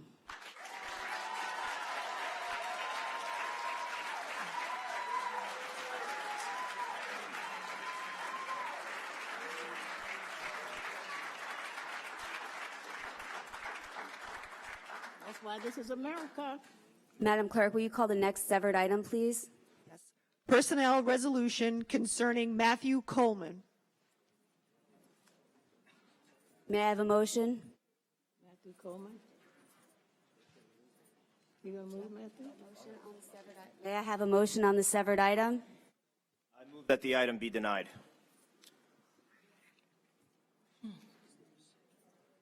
Is there a second? Second.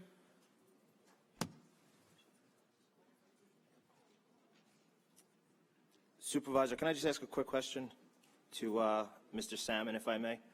Absolutely. Just before we vote, just for the for everyone to know, is there any disciplinary actions on either one of these individuals?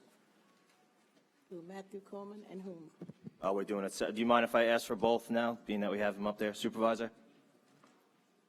On the severed individuals? Yeah. Do you mind if I just ask for both? Is there disciplinary actions on either individual? At your request earlier, I checked the files. There were no disciplinary actions in either file. Thank you. I understand. There's a motion on the roll, so we have to call the roll now, Madam Clerk. No, on this severed item. Councilman Ambrosino? Just to clarify, this is on a vote on the motion to deny the motion to terminate. Mr. Ra, maybe you could explain. This is a motion to deny the motion pending. The pending item on the calendar is to terminate Mr. Coleman. And Councilman Esposito made a motion to deny that motion. So a vote against the motion to deny would put the item back before us. Point of order. You would want Point to of- vote. Yes. I vote no. Wait. Point of order, Madam Supervisor, point of order.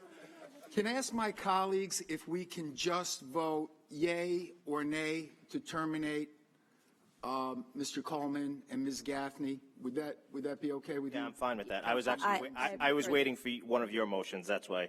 Okay, so I'll rescind my motion. I move that the item be adopted as stated in the calendar, and that we have a vote on whether or not to terminate Mr. Coleman and Ms. Gaffney. It's two separate votes, though, Councilman. Okay, fine. Yes, I agree. Second? So what are we doing? Wait. Let's clarify. Madam Supervisor, may I for a moment? Yes.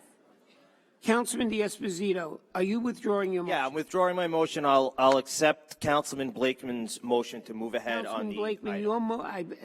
if I'm correct, your motion is to terminate Mr. Coleman. You moved it. Or nay vote on whether to terminate. Well, but what's your motion is to terminate. You move he be terminated, I correct? believe we need to do this individually, Mr. Ra. Is that correct? Right. Okay. Is there a second on the motion to So we're terminate? Okay. So now they can call the roll. Ms. Clerk. Councilman Ambrosino? Councilman Blake? We didn't take comments. We have to take comments first before we call this. Is there anybody who wishes to be heard on this severed item regarding the termination of Mr. Coleman?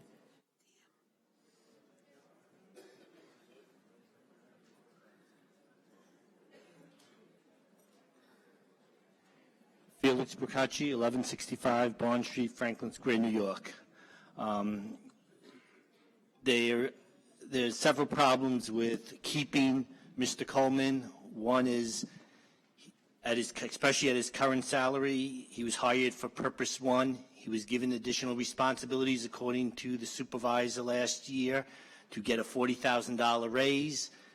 Obviously, if he gets transferred to whatever department, he won't have those additional responsibilities, which have to be political. And I have evidence that shows emails during town time from his personal email account to town officials that says he was working, and in respect to the Camp Anchor children, he got involved in that. So he was clearly political. That was all a political thing. He should not be at the current salary at the very least. And if you're going to keep a $150,000, $110,000 job in place, I think there has to be justification for spending that kind of money. And Teresa Gaffney, well, we're not talking about her anyway. So so once again, if I ask all of you to justify why does he deserve not to be terminated, or at least to have his salary knocked down to what it was before he got his increase to take on these additional responsibilities. Also, he had a dual role in the administration. He owns his own company, Proteus Strategies. It's a political consulting firm. When did he go home from town of Hempstead and start the job working, and his Board of Election records that show he worked for the Santino campaign? When did one job end and another begin? I have foiled records, the cover letter from an email regarding the Camp Anchor children at 2 o'clock in the afternoon. You know, the day that lawsuit was filed, you know, publicly in town hall. So it's clear he wasn't doing his job. And as far as I want to make issue with those, did he have any disciplinary actions? I filed ethics complaints against members of the town going back years. When I foiled, it was closed and no disciplinary action was taken. When I foiled my case that I started in both instances, you know what came back? My papers that I submitted. Nothing else. Nothing else. So the idea that you take disciplinary action here is next to nothing. And with someone like Matthew Coleman in the position he was in, no one here would dare, even if they wanted to, would complain about him because he was Santino's boy. So they wouldn't have done it anyway. So the notion that just because his record is clean, like I said, I didn't bring it with me. I should have. I have foiled records that he was doing work on the Camp Anchor issue 2 o'clock in the afternoon on a work day. Okay? So I brought that to the attention of several people, and we'll see where that goes. But make no mistake about it. Just because the record's clear on the file, that doesn't mean they're clear. And like I said, I could bring this to the ethics, and I'm going to do it at the next meeting because Mr. John Ryan does not take complaints from citizens, so he stated last time to me. So I am going to submit this and ask the supervisor to submit the ethics complaint against Mr. Coleman and the other people who were CC'd on that email. And let's see what comes back after his thorough ethics investigation. Will it be just my complaint, or did he interview at least one person to see if anything happened? How could you just get your complaint back? It took him 6 months in one of the ethics investigations. 6 months, and it came back when I foiled the record. It was my complaint. What the hell did he do for 6 months? Is there anybody else who wants to be heard on this severed item? Madam Clerk, will you call the roll? Councilman Ambrosino. Councilman Blakeman. I would like to explain my vote again. First of all, I think that Mr. Coleman is a very capable person when it comes to media issues and media consulting, and I do not wish to cast any aspersions on him. However, I do agree that Supervisor Gillen needs an opportunity to form her own message and to be her own person, and I felt that Mr. Coleman was too close with Supervisor Santino, and that while he served the supervisor well, I think that perhaps we should give Supervisor Gillen a fresh start and not have people who were so close to the past supervisor as part of town government. So that's why I vote yes. Councilman Diaz-Bazito. No. Councilman Dunn. Yes. Senior Councilwoman Gooseby. Abstain. Councilwoman King Sweeney. Yes. Supervisor Gillen. Yes.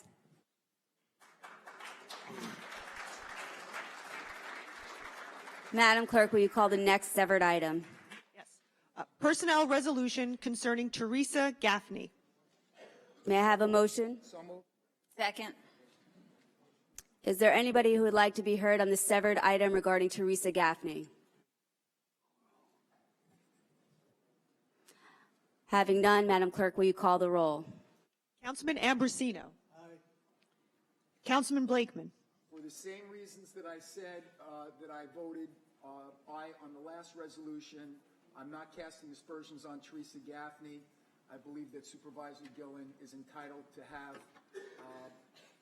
her voice as a result of the election, and I vote aye. Councilman Diaz-Bazito. No. Councilman Dunn. Aye. Senior Councilwoman Gooseby. Same thing, abstain.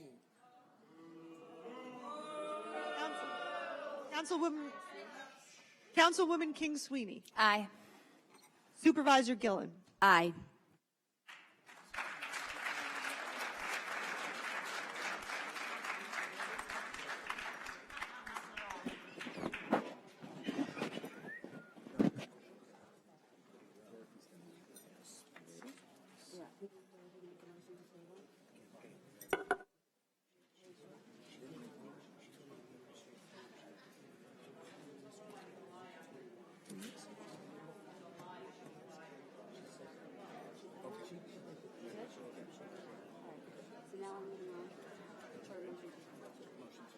Okay. May I have a motion to adjourn the administrative calendar?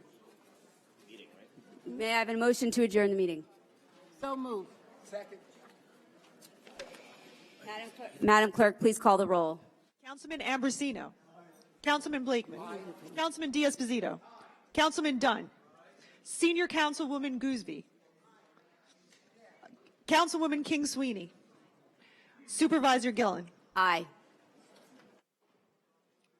Okay, we will now move on to our public comments section. I have a number of slips of people who wish to be heard. We have Jim Alkus.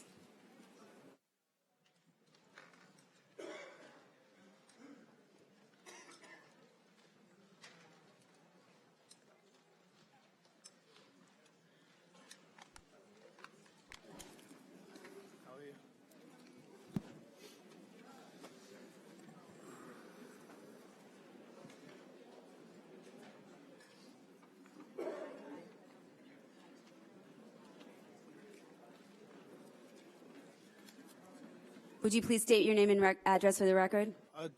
Jim Alkus, 238 Broadway, Amityville, New York.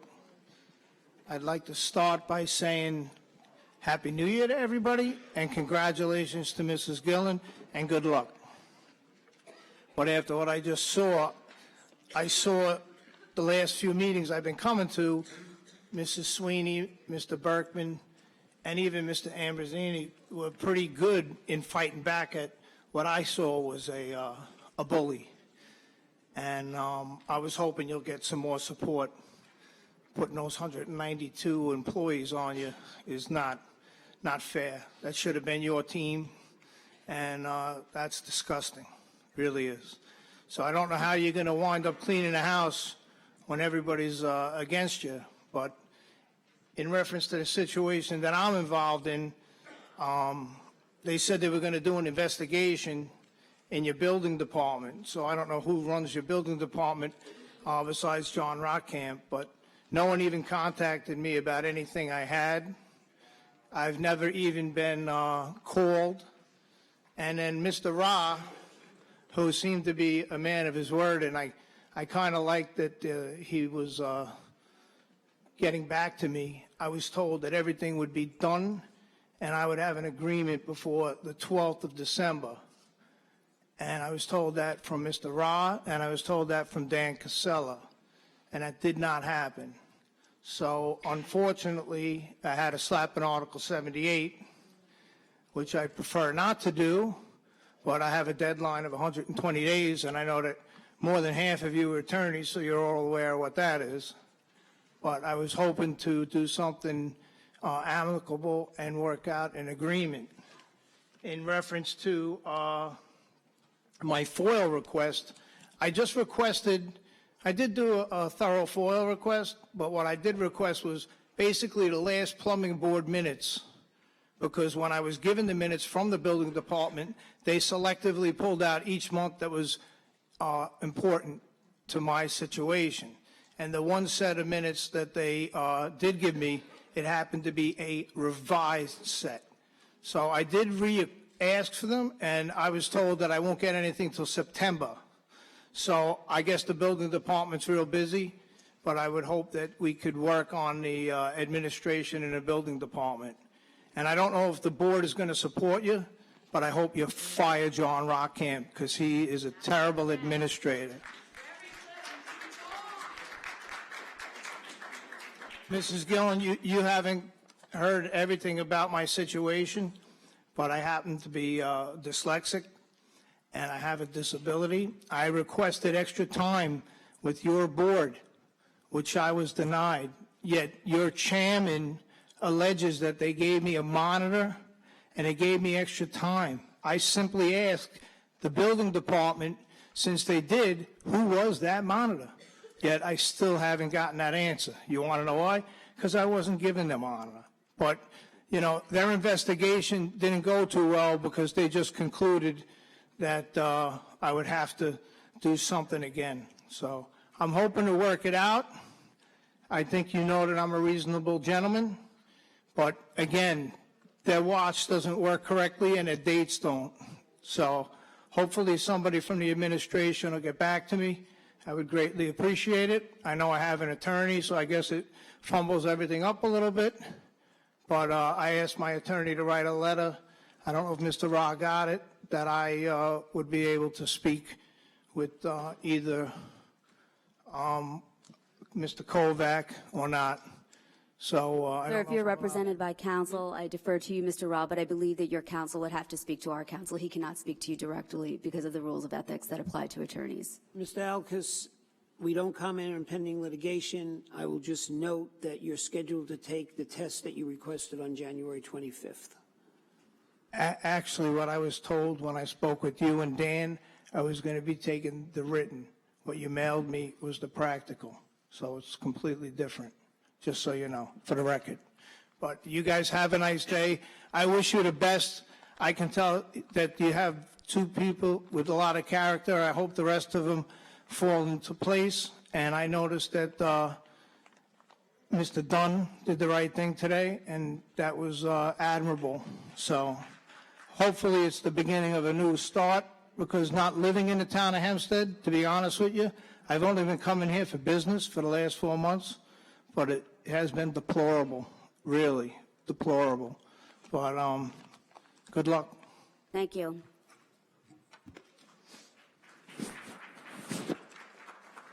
Next, we have Pearl Jacobs.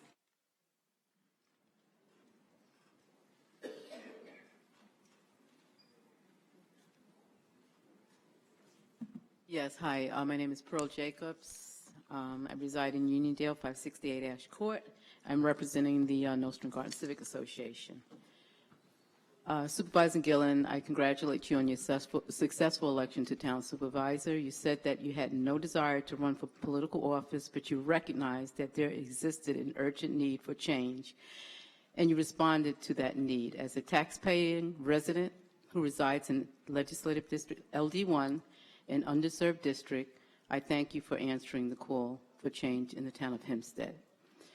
I also want to thank Councilman Blakeman and Councilwoman King Sweeney for their bipartisan and their open-mindedness and their inclusive approach to leadership in the town of Hempstead. I don't see my councilwoman here, but I'll say it anyway. I'll speak. To step out. Okay. Well, Senior Councilwoman Gooseby, I congratulate you on your reelection. I am certain that you must be encouraged and hopeful to be working alongside a town supervisor that has promised to represent all of the residents of the town of Hempstead, regardless of their zip code.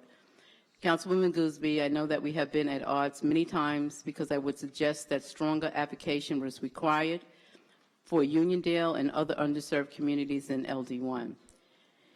You would communicate to me that it was difficult for you to get anything substantially done for the LD1 due to constant opposition, although by all appearances it seemed that you had a very good working relationship with the former town supervisor, Mr. Santino. In spite of the seemingly good rapport, no real improvements or investments were brought to the fruition in the underserved communities of LD1. I'm at least hopeful now that under this new administration, this cycle of exclusion will begin to reverse and positive transformation will begin to emerge in your councilmatic district. I'm sorry she's not here, but I'm putting this on record that I'm sure that she is aware that the Nassau County legislature has approved the Uniondale streetscaping project, and I am requesting that the Town of Hempstead Department of Planning work collectively with the county to ensure that this project is a successful one. You heard me in the back, great. I'm glad you did, thank you. Regarding the Uniondale streetscaping project recently passed by the legislature, Nassau County legislature, I want to remind you, Councilwoman Gooseby, that my Vice President Heidi Sanft and I had a meeting last year with Jeffrey Turney, the Deputy Commissioner, Town of Hempstead Department of Engineering, as well as Mr. George Bakich. Yes, and he also attended this meeting. And let me get back to my page here, I'm sorry. He also attended this meeting, and they advised us that the Town of Hempstead would be extending the Uniondale Avenue streetscaping project from Cedar Street to Midwood Street, and that approximately $500,000 is set aside for this project, and that it will be done jointly with the Nassau County Department of Public Works, and the same contractor would be used that Nassau County had selected for the sake of continuity in design and the overall design plan. Well, I'll finish reading this and I'll give you some feedback. We asked that Mr. Cherney and Mr. Bakich if the project could be extended on Uniondale Avenue from up to Front Street, and the answer was that would need further discussion. A meeting needs to be set up with Nassau County Department of Public Works and the Town of Hempstead attending in order to make sure that everyone is working together and to assign a project manager. Now, Legislator Kevin Abrahams was at our meeting last night, my civic meeting, and he said that you told him, he called you, he reached out to you, and you told him that the town would not touch this project or do this project until after the county finishes their portion of the project, and that's not what was said at this meeting last year with Mr. Cherney and Mr. Bakich. Well, I have no reason to be untruthful. Okay, I will call him. I have not spoken to Well, I have people here that were at the meeting last night, so, I have not spoken to him. Okay, well, I'm just reading this to you for public record, okay? Thank you so much. And then also, I have one more request, and that is that the Board of the Nostrand Garden Civic Association meet with you, Senior Councilwoman Gooseby, once a month so that we may work collectively to bring positive change to Uniondale, a hamlet that for too long has been underserved. And we can call this partnership a community town partnership for positive transformation. Or I work in corporate America, so we like acronyms. We can call it the CTPPT. Thank you. Okay. Would you kindly send that to me? You know, send a copy of your minutes to me. Okay. Thank you. Next, we have Paul Kerner.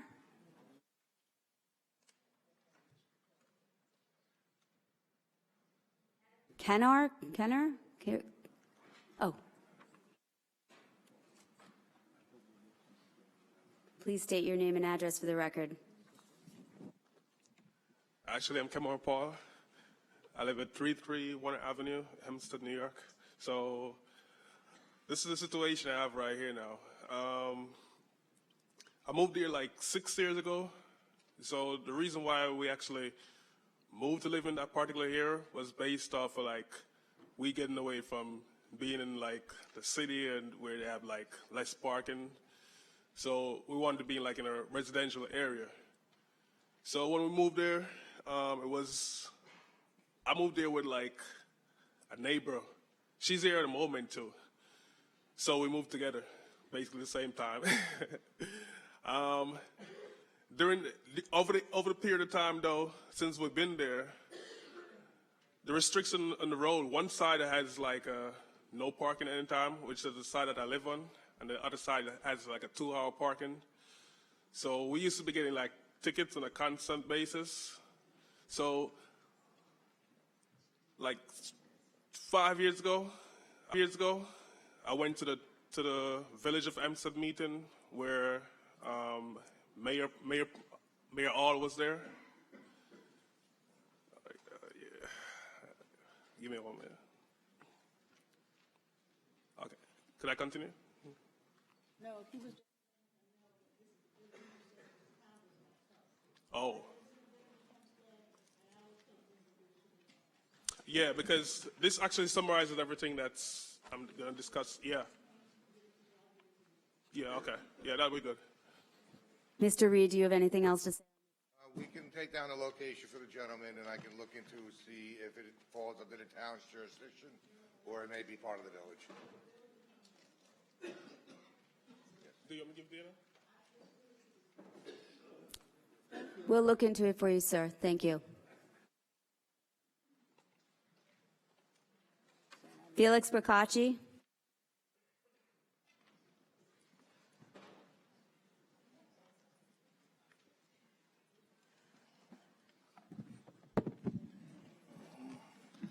Felix Bracacci, 1165 Bond Street, Franklin Square, New York. Right before I left for the meeting tonight, Nasra Ahmad called me back. She contacted me this morning through Facebook, and she had some concerns about the news media regarding the missing furniture and all. And this is something I'm only mentioning because I don't know what the truth is, and I just felt compelled. I enjoyed the conversation a lot with her, but she indicated to me that she had notified Sylvia Cabana that she was going to be taking her furniture, and that there was a catalog that you could order furniture, and there was money in the budget for it. This is kind of stuff that I can't foil, and I don't know what the truth is, but she was very upset about the news report that came out and made it to Newsday. And all I'm saying, I don't expect any discussion about this. I don't want any discussion about this. But if anybody knows what really happened, I'd like them to talk to the Newsday reporters. So if any corrections need to be made to that story, that they be made, okay, just to get the facts straight. And like I said, I can't tell, and I could never tell who's telling the truth on this issue. All I just know is if people who know what really happened, if they could clarify that with Newsday, I'd appreciate it. Thank you.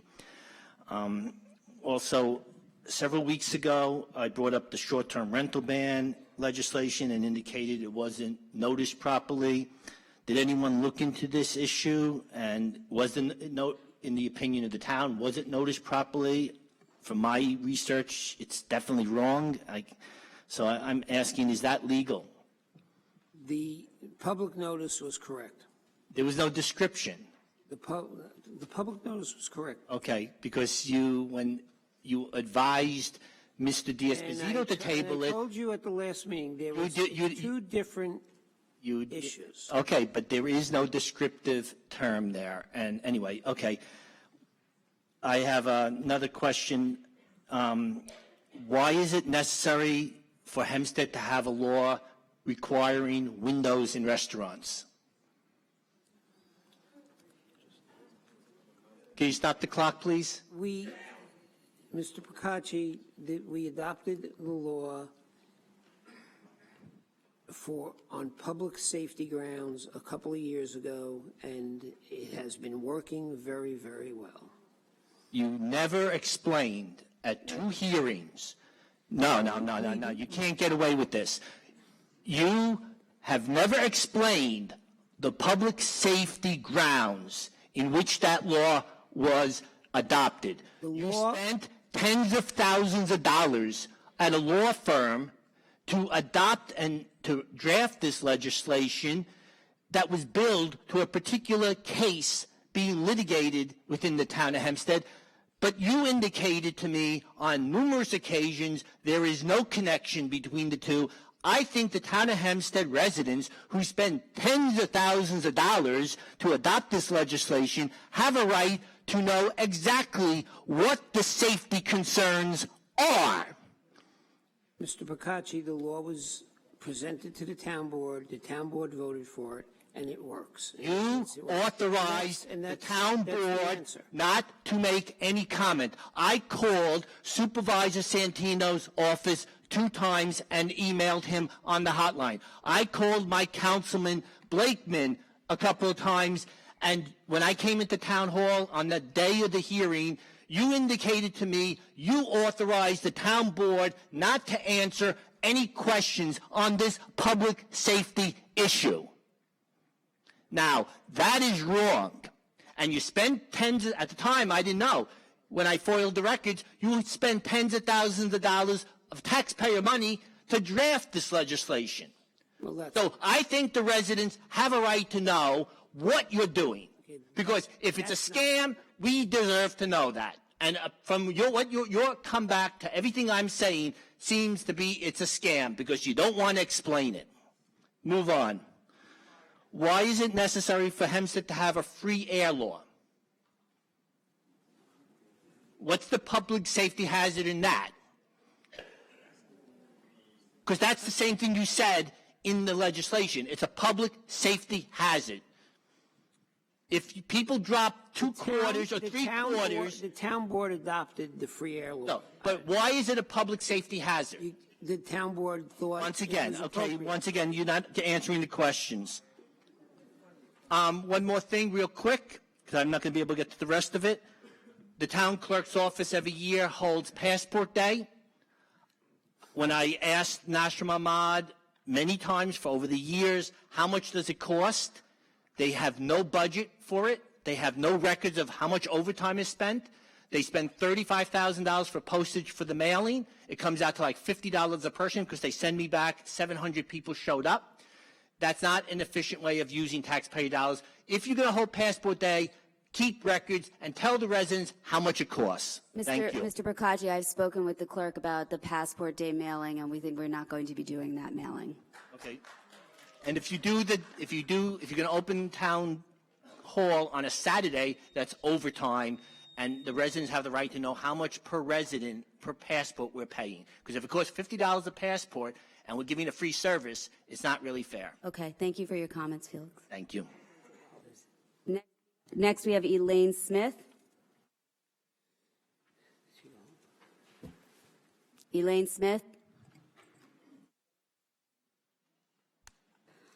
Stephen Anchin.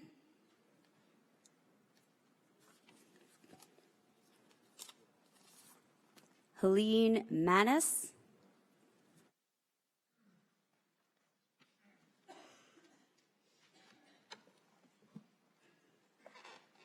My name's Helene Manis, and I live at 1899 Elsie Avenue, Merrick, New York. First of all, congratulations, and it's really nice to see you sitting in that chair. And congratulations to you, too. Since this is the first board meeting with our new town supervisor, I wanted to be here to wish Supervisor Gillen and all of you good luck. And I also wanted to say that I think having Bruce Blakeman as deputy supervisor is a step in the right direction.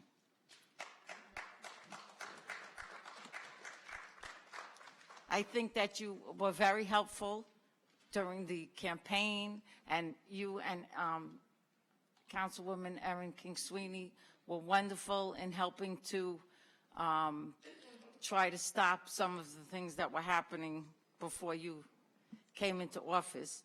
But anyway, I'm hoping that we're starting a new year and that you will all work together in a bipartisan way and do what is best for your constituents. Let's be a town that cares and doesn't play party politics. And I also had in my comments before everybody said how wonderful the snow job cleanup was, that I wanted to compliment the sanitation department on cleaning the snow up, because I don't know about anybody else, but in Merrick, where we live, they did a fabulous job. So I was wondering if there was somebody important that lived near me, because you did a great job. They did a really good job, and I know the conditions were horrible. So I wanted to thank them for that.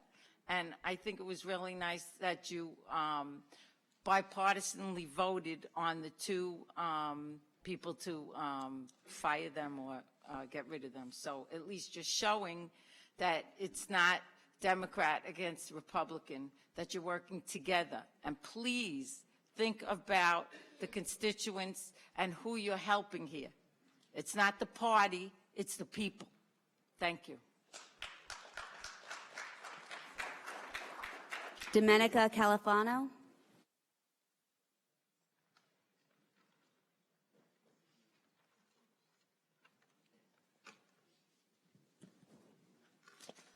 Hello, Domenica Califano, 4043 Long Beach Road, Island Park, New York. Laura, I am asking you to lead me in the right direction. Mr. Blakeman also, with this Town of Hempstead bullying from Anthony D. Exposito from Island Park. You had Doug Roth was a building department inspector. They put him on me, coming to my building, harassing me. I have investment properties in the village of Island Park. They went to my partner, that's an older man, Doug Roth. As soon as they put him into Island Park, the village of Island Park, to be a building department, he started giving him violations on his vehicle. We went to the village of Island Park, they dismissed the violations. You have an individual, Matt Passione, that works for Anthony D. Exposito, double dipping. He is a trustee in the village of Island Park. Everything on his properties are illegal. People in the village of Island Park are upset. He's working for the town of Hempstead underneath Anthony D. Exposito. They got a piece of residential property turned into commercial property, running their landscaping business there. They have an illegal apartment that Matt Passione rents from, him and his husband that got married. No permits are on that piece of property. I have the house across the street from there. They harass my tenants.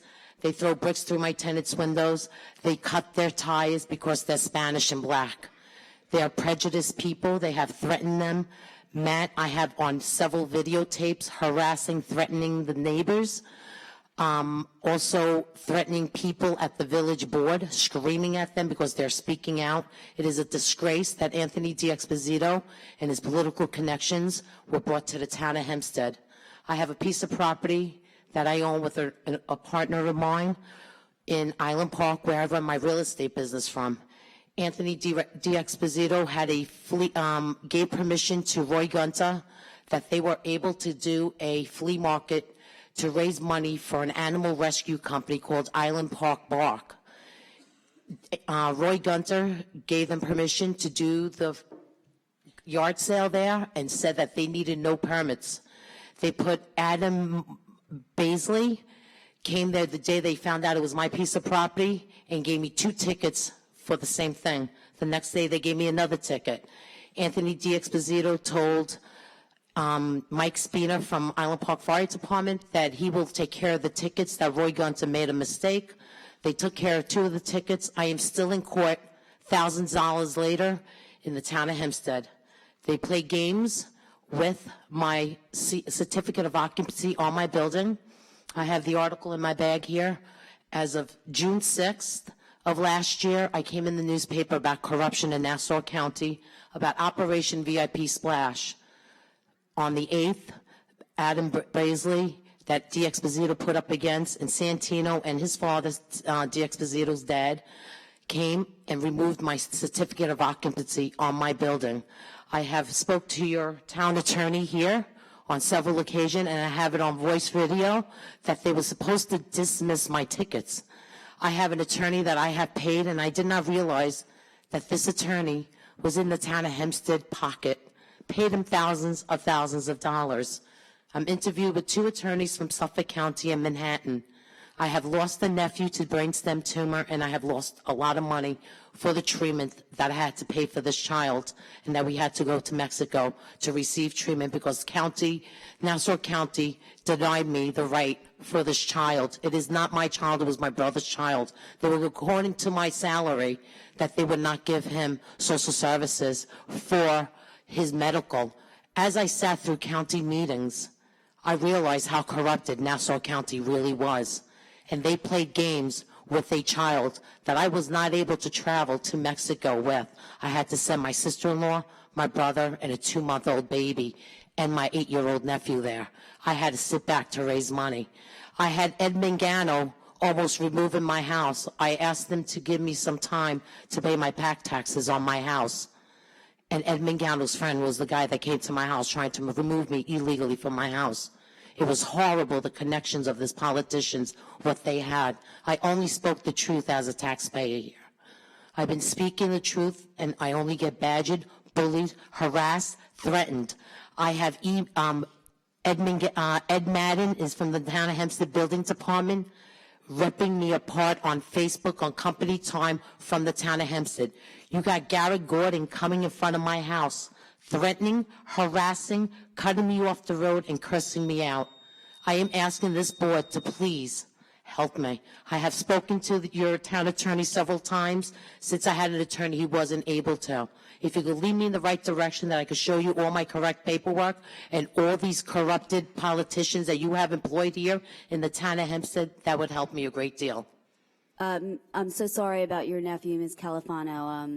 I'm very sorry for your loss. I believe you are in litigation right now with the town of Hempstead. Is that correct? That's correct, but I would suggest to you, please report everything you just said to the Nassau County District Attorney's Office. Yes. I have, and I reported it to you too, and you did nothing about it. Please report it to the Nassau County District Attorney.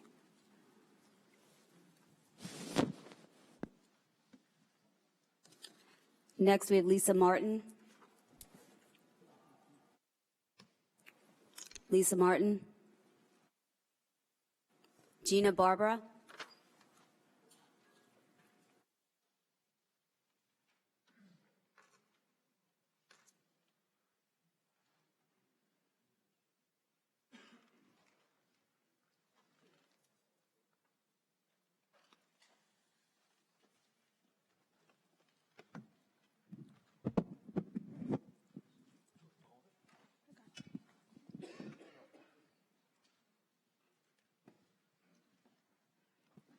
Good evening. My first time being here, so I'm a little nervous, but I got a phone call yesterday. I know I had spoken to Supervisor Gillen via Facebook, as well as Councilwoman King Sweeney, regarding a possibility of putting some extra lighting at Camp Anchor, because the entrance going into the town park, it's very, very dark when you make a right turn from the traffic light there. There's not enough lighting at all, and it's very dangerous at night. And a lot of older drivers are driving there, and they're complaining, but nothing has ever been addressed. I'm sure that this is something that Councilwoman King Sweeney and I will look into. It sounds like it's something that needs to be addressed. Ms. Commissioner Lino, we can maybe work together, or Mr. Reed, to make sure that we have the proper lighting. I'm not sure who exactly called me because the name didn't come clearly on my phone. So when I called back, it went back to the helpline. So, and another issue that I didn't add to the ticket, Hofstra University. There's a big issue on California Avenue from Berliner Hall all the way down to public safety with the idea of no curb cuts at all. We have to literally ride the road in order to get to public safety and through parking lots, which is totally dangerous. I have advocated several times to Hofstra. I have tried to ask them who's in charge. They keep passing the buck between the Village of Uniondale, the Town of Hempstead, and Hofstra University themselves. So I'm not real sure who's responsible here, but it needs to be addressed. Mr. Reed, California Avenue, is that a county road? Well, it's part town and part village. Okay.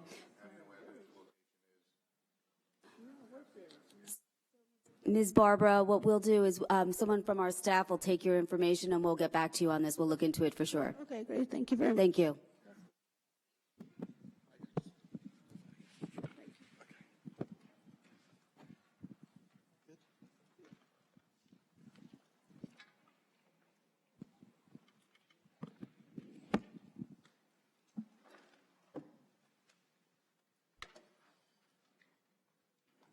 Next, we have Michael Davies.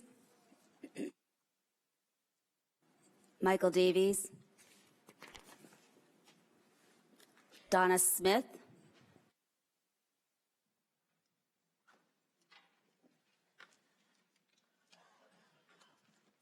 My name is Donna Smith. I live in Oceanside.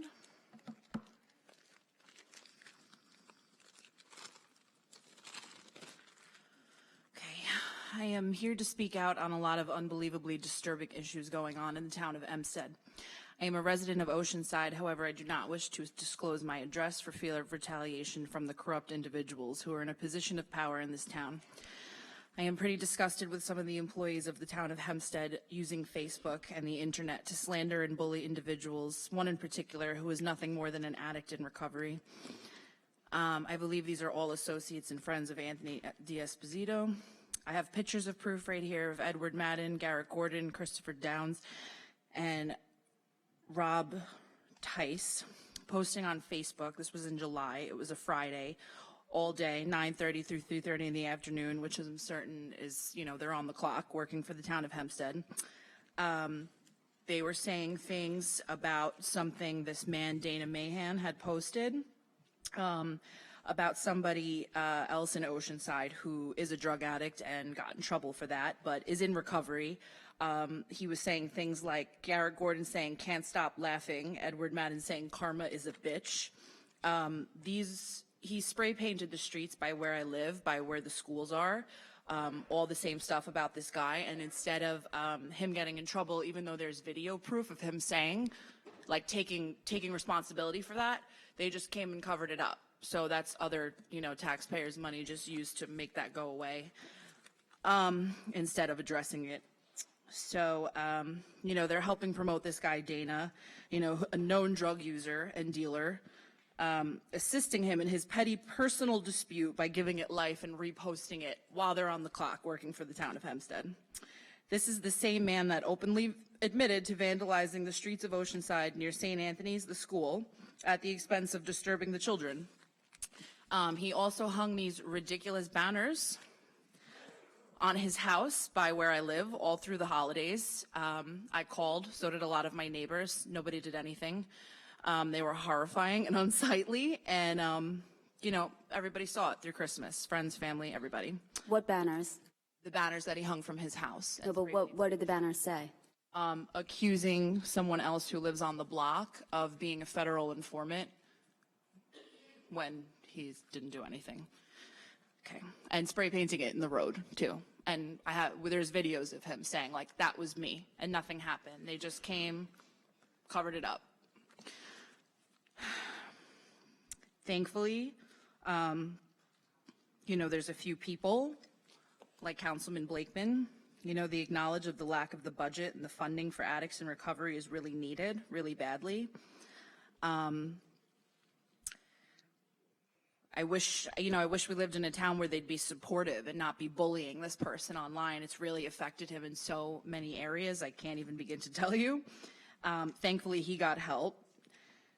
But, you know, as speaking out as someone who's in recovery myself, it's disgusting. People in charge, people who are in a position of power should not be bullying other people online and just, you know, running off with some random story some psychopath wrote and, you know, going with it. And I certainly agree with you that people should not be bullied by town officials. I think the women sitting here with me would agree with that as well, and hopefully some of our other town board members. Councilwoman King Sweeney was always standing up to bullying before I got on the board. I'm sure she's going to continue to do that as well, and as well as Councilwoman Gooseby. These are serious allegations. Someone on my staff will be here to take some information from you. We'll discuss them with Mr. Ra, and we'll take it from there. Thank you.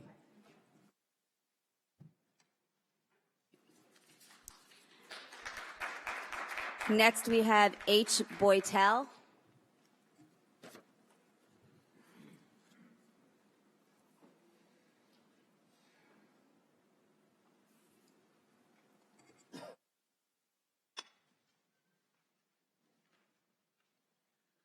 Good evening, Henry Boytel, 324 Brower Avenue, Rockville Center.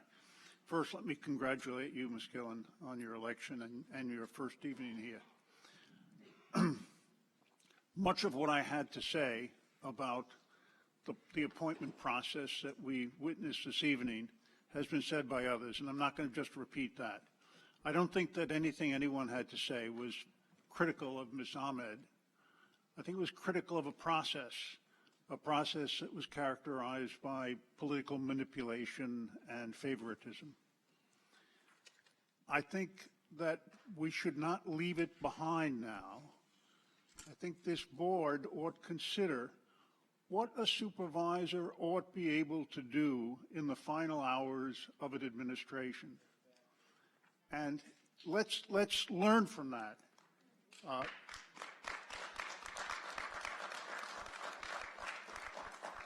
Now, in your case, Ms. Gillen, you're going to be here 2 years from now, and we don't know whether you're going to be reelected or not. So it's not going to be necessarily in your interest to make this rule, but it should be in the interest of fair process. We talked this evening about how Ms. Ahmed is a nice person. Well, there are a lot of nice people out there who are paying taxes who can't afford those taxes and may be losing their homes or may, for other reasons, have financial limitations. We have to justify everything we do. You have to justify everything you do to those people. So that's my comment on that. Second, with regard to the website of the town, there is a matrix of information where you can find out what the documents are and what the resolutions were and what the transcripts are. That same matrix ought to have a link to the recorded presentation so that people who are not necessarily familiar with the website will easily be able to see everything in one place and see what it is that they want to. And finally, these comments, as I understand it, the reporter does not take them down, she leaves. They ought in any event be recorded so that there can be a place people other than the people who are here can see what was said during this aspect of the proceedings. They are recorded, aren't they, Mr. Ra, on the video camera? There's an audio record and a video record. And that's all posted? Yes. Good. Okay, great. Thank you. I thank you for your suggestions. With respect to the website, that is something that we will be looking into. Unfortunately, almost our entire communications department has been transferred out to the Receiver of Taxes office. So we are in the process of getting some new communications people in. So I hope you'll be patient with me. We do want to work on the website, but we need to get some more staff in there, which we're going to hope to do at our next town board meeting. Thank you. Next, we have Max Rodriguez.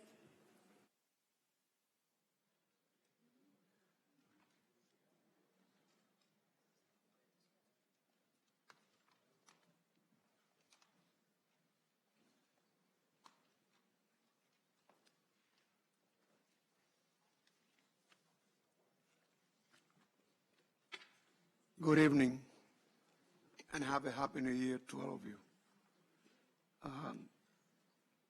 I come in front of you to congratulate the Honorable Laura Gullin and also the town clerk, which happened to be from my own country, Sylvia Cabana for town clerk.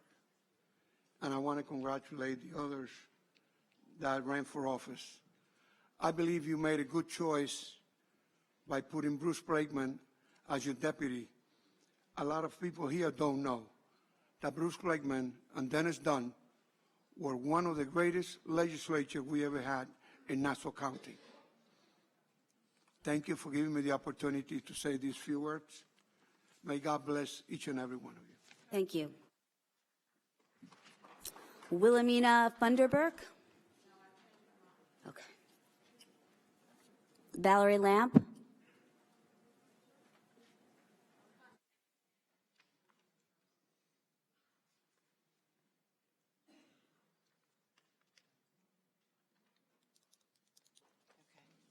I almost got stuck in my chair. Hello again. So Valerie Lamp, still Baldwin, New York.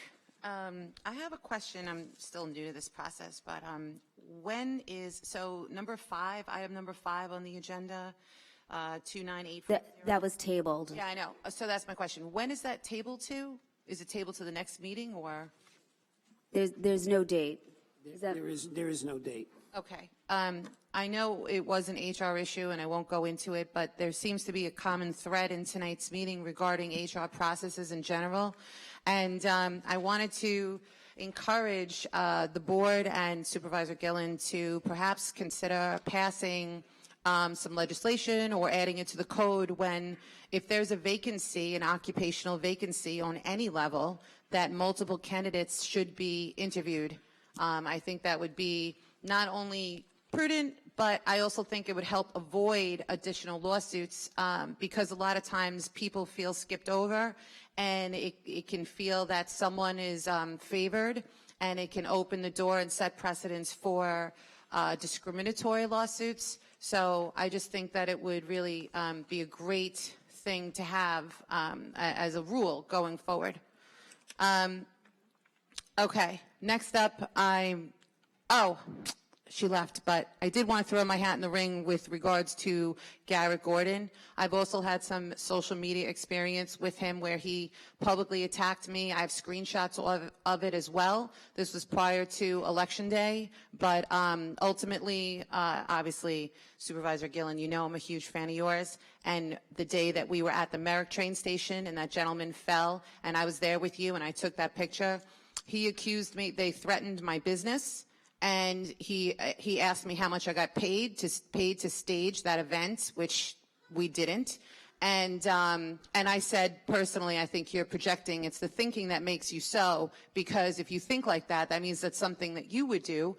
But I concur with the general theme of these people who are coming forward and having the bravery to do so, because if someone is outside of your house and you feel or sense a personal threat, it takes a lot of courage to come forward. So I'm going to add to that list, and I'm going to absolutely say I have proof and evidence myself of his particular bullying. And I even went so far as to private message Garrett Gordon and say, here's my cell phone number. I'm happy to chat with you live and in person. I'm not hiding behind a profile. And, that never happened. So that was that. What else was it? Oh, speaking of bullying, I would like to go on record. Recent things have come to light. I'm not going to get into the details, although I will with you later at a later date. But, as you know, myself and a bunch of other people are huge animal advocates and not political people. And that's what got us involved, was a sense and seeing some very disturbing things regarding the town of Hempstead animals in general.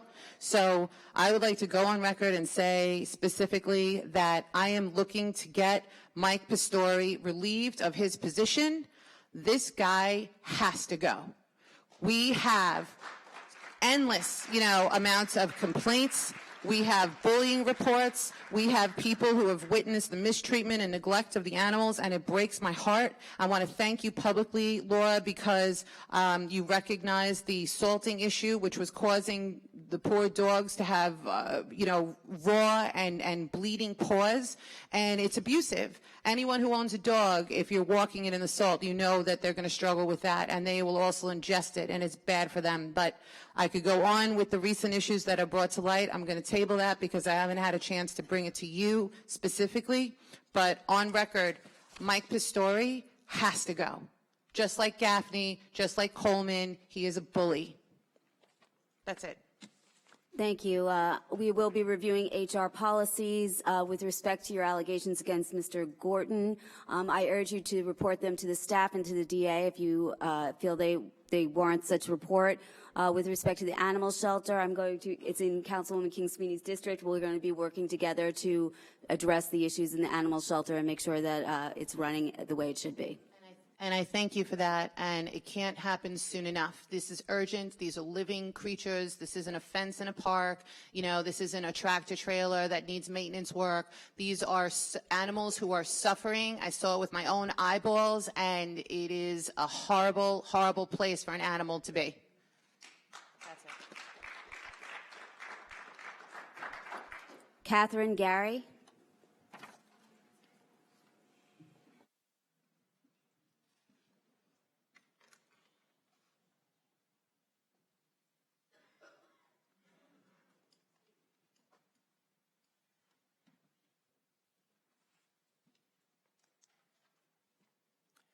Good evening. Happy New Year to you all, and congratulations on your election. I live in Rockville Center, 109 Broadway, and I'm very closely associated with many people here in the village of Hempstead. I'm the director of the Many Races Cultural Foundation, and I am the editor of a newsletter titled The Freedom Press. I have been involved in the Hempstead community for just about 20 years, very concerned during all that time of efforts on the part of certain influential people to attempt to force a lot of the residents of Hempstead out of the community. I'm here to speak about the downtown redevelopment and to fill you in very briefly on certain aspects of this redevelopment, which is quite controversial and which has the community in some ways divided on exactly what should be done to improve Hempstead. While everyone, of course, wants to see improvement, there are different ideas on how to do it. However, I've done extensive research on the specific plan that is in operation or attempting to be in operation for the last 8 years.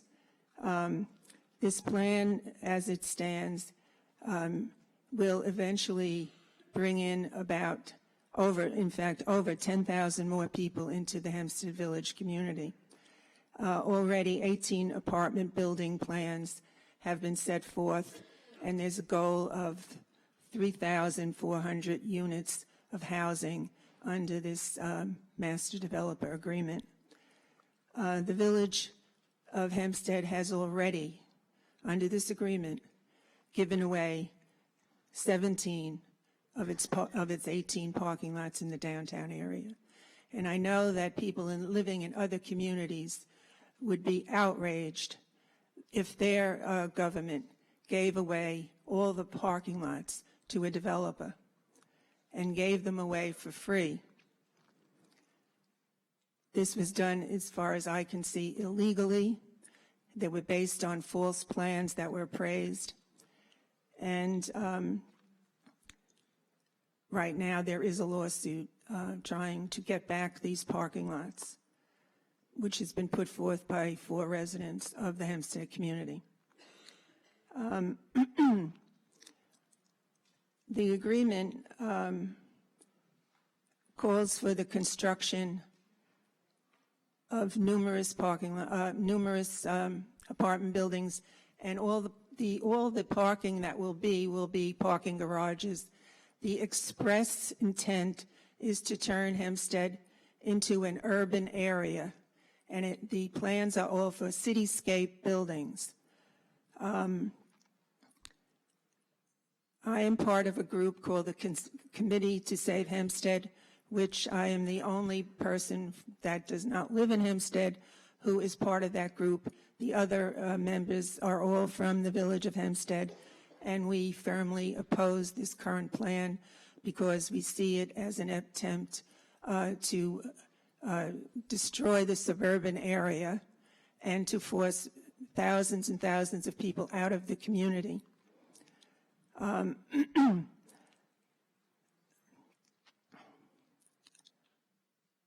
One of the most serious aspects is the use of pilot tax breaks to implement this plan.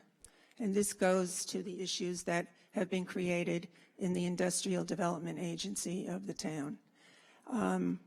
Hempstead is burdened by 27 pilot agreements already, many of which are for apartment buildings, and some of them are for businesses. But whether for businesses or for apartment buildings, pilot tax breaks cause the community taxpayers to make up the difference in taxation, and it is a partial way of forcing the homeowners to fund the development, a development that many people are opposing.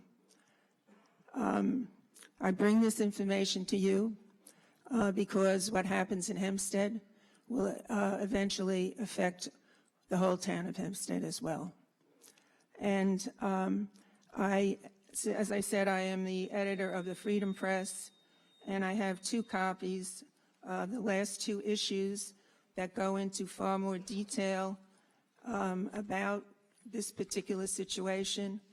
One is the summer issue, and the most recent is the fall issue. So I would like to submit this to you. Who should I hand this to ask them? You can hand it to the clerk. And I ask that each member be given a copy of these newsletters. I am also hoping on behalf of the Committee to Save Hempstead that perhaps we can set up a meeting at some point to discuss these issues in more detail. Thank you very much. Thank you. Gilberto de la Rava.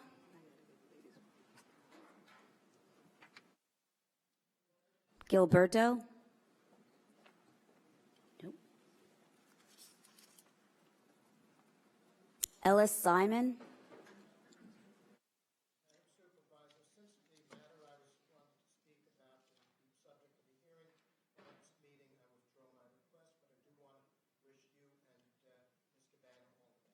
Thank you. Lucille Defina.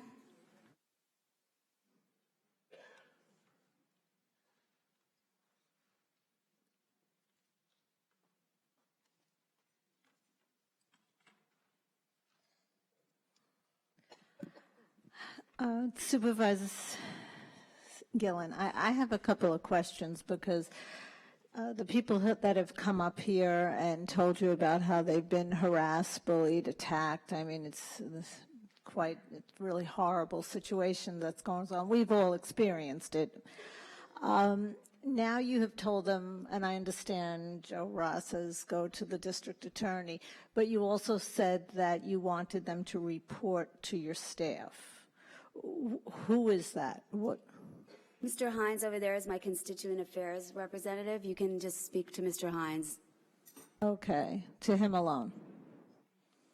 Yes, he'll take your information. Okay, only because, you know, and I know that it's very different with you here, but in the past, we were told to do that many times, and then found out that the people that everybody was handing over their evidence to and giving their complaints to happened to be that Garrett Gordon that everybody is now being attacked by. He was the person who was that Santino appointed to be the investigator to make sure that the bullying stopped. So, I mean, this is like a really ugly, scary chess game where everybody is multicolor and you don't know who's black and who's white. And you don't know who's going to backstab who. It's a really scary situation. And that's great that people can report to Matt Hines, but where does he go from there? Because there is definitely a lot of people in your staff administration that there is no way you could possibly know who's on your side and who's working against you. I'm very happy to see many of the faces gone, but then my stomach dropped just now coming in from the restroom and seeing Cheryl Petrie sitting in the back against the wall. Why is she here? I have 7 years of having to deal with this woman who single-handedly made our life miserable, caused many animals to die, was very instrumental in putting together the whole scam with Santino to put Kevin Denning in place to be the shelter liaison, where she was the person behind it all. And we found out that she was his secret little helper, that he just kept closer to him, not further. As he had a meeting with Diane and said, "Notice who's gone. I pushed Cheryl Petrie out." Meanwhile, he was lying. She was his right-hand person and continued to do damage at the shelter. So why is she still here? She was his executive assistant. Is she one of the 192 people? I believe she's one of the 192. We can confirm that, but I'm pretty sure she was one of the 192. And with respect to the allegations against Mr. Gordon, I assure you, I take them very seriously. Great, thank you. Thank you. So I understand she's now in the tax department, and she, I'd watch her really closely, because I don't believe she's really in the tax department. I don't believe that for 1 minute. You know, there's a really, really thick, deep layer here that's going to take a long time to shovel out. Good luck. We're with you.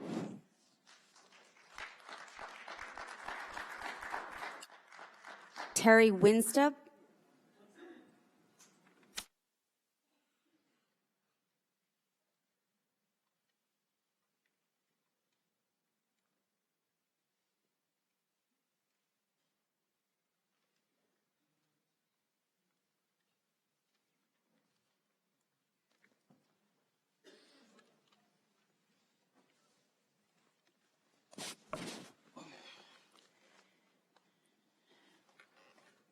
If you'd state your name and address for the record, please.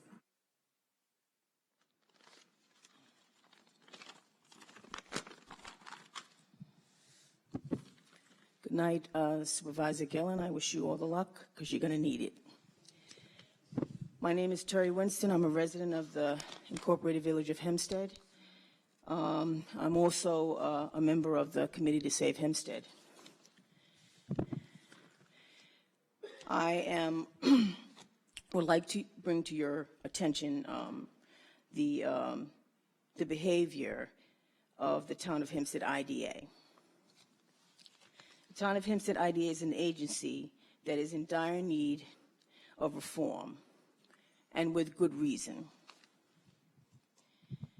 The actions of the Town of Hempstead IDA board and personnel thus far have gone unchecked, and as a result, they have operated in secrecy and with impunity, in spite of oftentimes poor judgment with regard to the approval of pilot applications in the village of Hempstead.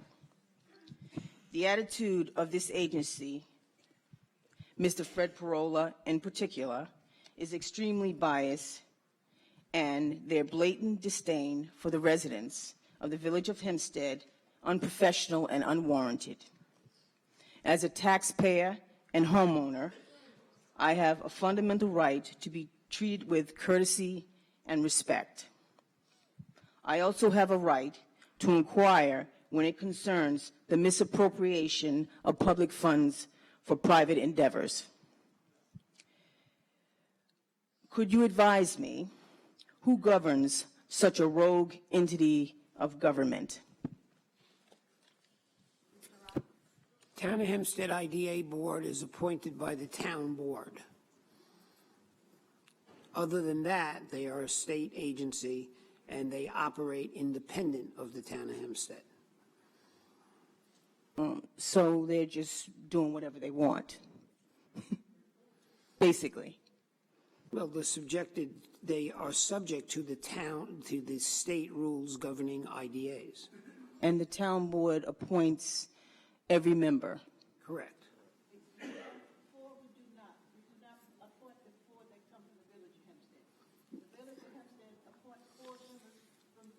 When, Councilwoman, you're right. Whenever a village, when Village of Hempstead or Village of Freeport have applications, then there are 4 additional members from those villages. So And the town does not appoint those. who's responsible for firing them? Well, removing them from the board.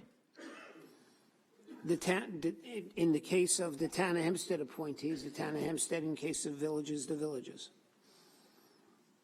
Okay, my next question is that if I were in dire need or fell on hard times, I would have to go to the Department of Social Services, and they would want to establish whether or not I am in need.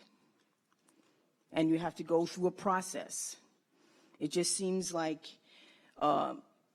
developers and corporations that want to come into Hempstead and start a business, so to speak, they have money. They don't want to use it, so they come to 350 Front Street and they beg the town of Hempstead IDA and they just give it to them. No questions asked. I think there are some questions asked by the IDA, but you'd have to review the procedures with the IDA. Well, I'm just bringing this to your attention because, you know, it's an issue that has to be addressed. I mean, you're the new sheriff in town. There were issues before you got here, all right, that weren't addressed. And if you came in and you made certain promises, or your campaign was that you were going to clean up the town of Hempstead, that's part of it. And that's not an acceptable answer to me. They go through a very rigorous process. No, they don't. I've been to meetings. You know, I do more fact finding than they do. I believe there have been certain situations where I've actually gone to certain places. Some of these individuals don't deserve pilots. They get them. I have pictures. I have everything, and yet they still give it to them. we do not control what the IDA does. What we can do is vote to appoint people to the IDA. A number of appointments were made before I took office. I believe right now there's one vacancy. Is that correct, Mr. Ra? Correct. There's one vacancy, so this board will fill that vacancy. You know, what are you going to do about Mr. Fred Parola? Mr. Parola is hired by the board. Well, he's been a big issue for the longest, you know. If you're going to drain the swamp, you got to get rid of him. I didn't come here. This town board does not hire Mr. Parola. The IDA board hires Mr. Parola. Well, like I said, you know, it just seems like you got all these mechanisms in place so that this fleecing of Nassau County, of the town of Hempstead, and and everyone in it gets, you know, so that it continues, so you can continue to do the same stuff that you're doing, you know.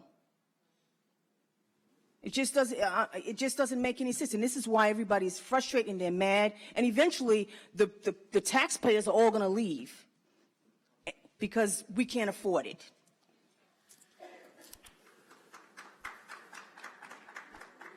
And I don't even know why pilots should be an issue in the future, because with what the president's given all these people that have money, there's no need for them to come begging to the people, the poor, for money, for their money.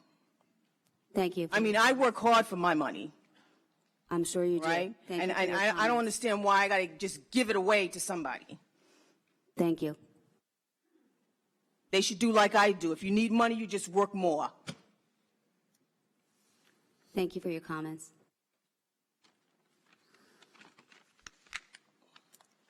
Emmy Verderberg?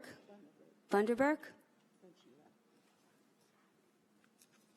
Adam Sakowitz.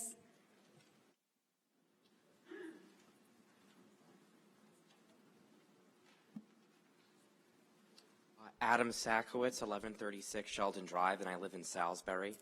We're a part of the town. I know we're forgotten up in the north there. Supervisor Gillen would like to congratulate you as well as our new town clerk, Sylvia Cabana. Councilman Ambrosino, it's a great privilege to be here tonight. Councilman Gooseby, great to see you. Councilman King Sweeney, Happy New Year. And Councilman Blakeman as well. Thank you. On the morning of May 20th, 1927, America and the world turned its attention to the town of Hempstead. Just before 8 a.m. on that rainy spring morning, 25-year-old U.S. Air Mail pilot Charles Lindbergh strapped himself into the cockpit of his silver biplane, the Spirit of St. Louis, and took off from Roosevelt Field for Paris. The Spirit of St. Louis, heavily laden with fuel for the over 3,000-mile journey across the Atlantic, struggled to lift off from the rain-soaked runway, barely clearing telephone poles at the field's edge where Old Country Road meets Merrick Avenue. Hempstead town residents watched at Roosevelt Field's western edge with hope and great anticipation. If it was not for Lindbergh's flight, I would not be here today. My grandparents, Lena and Joseph Sakowitz, met at a parade honoring Charles Lindbergh's flight in Brooklyn back in 1927. I call on our town's new administration to ensure the continued preservation of the Lindbergh site, our town's most important historic landmark. As an undergraduate student in 2012, I fought to preserve the takeoff site, as previously the site had no historical designation. I first brought the idea to Councilwoman Gooseby's attention, and ever since, Councilman Gooseby has become a strong advocate for the preservation of Long Island's rich aviation heritage, and in the process, Councilwoman Gooseby has left a huge impression on me, and I greatly admire her, and I really look up to her, and I thank you for that. Thanks to the support of then Supervisor Murray, Councilman Gooseby, the site was designated a town landmark. But there is still more to be done to ensure the continued preservation of the Lindbergh site, as there is currently great uncertainty about the monument, which was placed at the site by the Fortunoff family in 1997. A Chinese firm purchased the site of the current Source Mall for $92 million. I am concerned what will be built and what impact it will have on the Lindbergh takeoff site, which has since been landmarked by the town. Since 2012, each May 20th, we have had a ceremony at the site with the town supervisor in attendance, and I am hopeful that the tradition can continue. Also, each May 20th, New York State Assemblyman Ed Ra has introduced a resolution declaring May 20th the New York State Transatlantic Flight Day. I still believe more needs to be done at the site, as many in the town of Hempstead and in Nassau County do not even know that this important site exists. The site of one of the most important events in American history deserves to be fully interpreted and celebrated. Therefore, I ask for the town of Hempstead to work collaboratively with Nassau County, with the Cradle of Aviation Museum, and with the new property owners on the development of a visitor center, restroom facilities for visitors, and exhibits that tell the story of one of the most important events in our country's history and in our town's history. Thank you very much. If I could add, first of all, thank you for your comments. I'm an aviation lawyer, and I was on the board of the Cradle of Aviation, and now, since I'm in the government, I'm just on the advisory council. So thank you for your comments. I fully appreciate the importance of the Lindbergh flight, and I'd be happy to help out in any way possible. Sure, that's very nice. Thank you. Thank you, Councilwoman. Nancy Giaris. Nancy Giaris, sorry.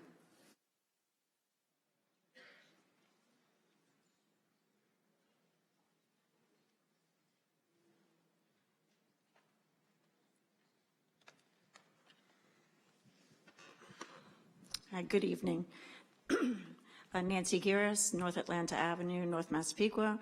I'm the adoption coordinator at the Town of Hempstead Animal Shelter, and I wanted to take this opportunity to congratulate you on your success and to let you know that we have at the Animal Shelter very, very high hopes for the restoration back into an adoption center. And please know that you have my full support, and we look forward to new beginnings, new structures, and a proactive, positive adoption philosophy at our shelter. And I just want to wish you all the best of luck. Thank you very much. Thank you. Christine Quigley. Christine Quigley. Audrey Ciuffo.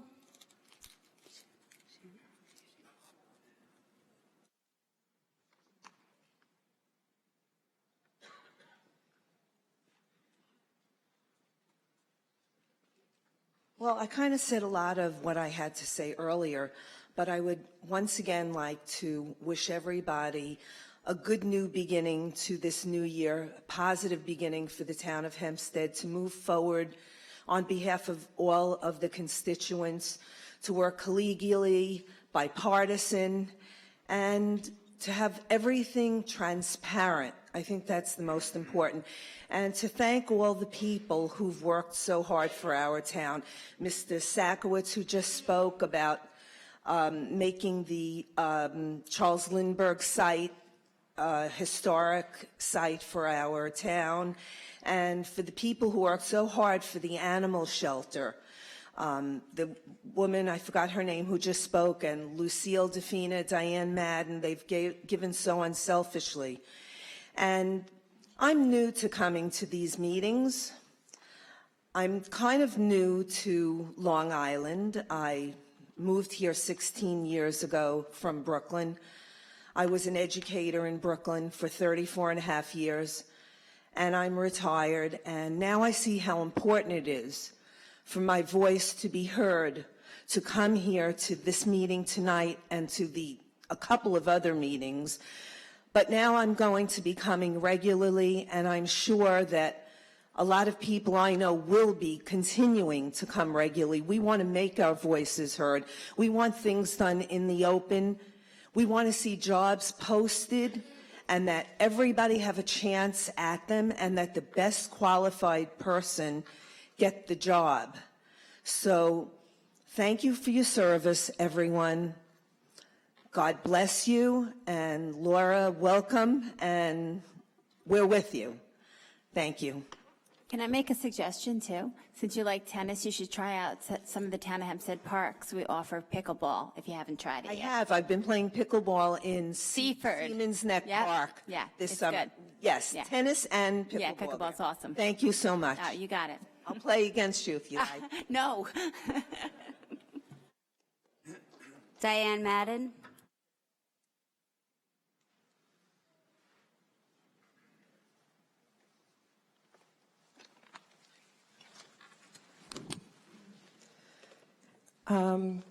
Councilman Blakeman, you had mentioned something about the Inwood Yard before that kind of struck me, because it has been an ongoing major problem at that yard. And quite honestly, and as I've said to this board publicly, ever since I began advocating for animals, the staff see that, and many different departments have contacted me over the years, and I've established these relationships, and these are trustworthy people that have kept this town on its feet.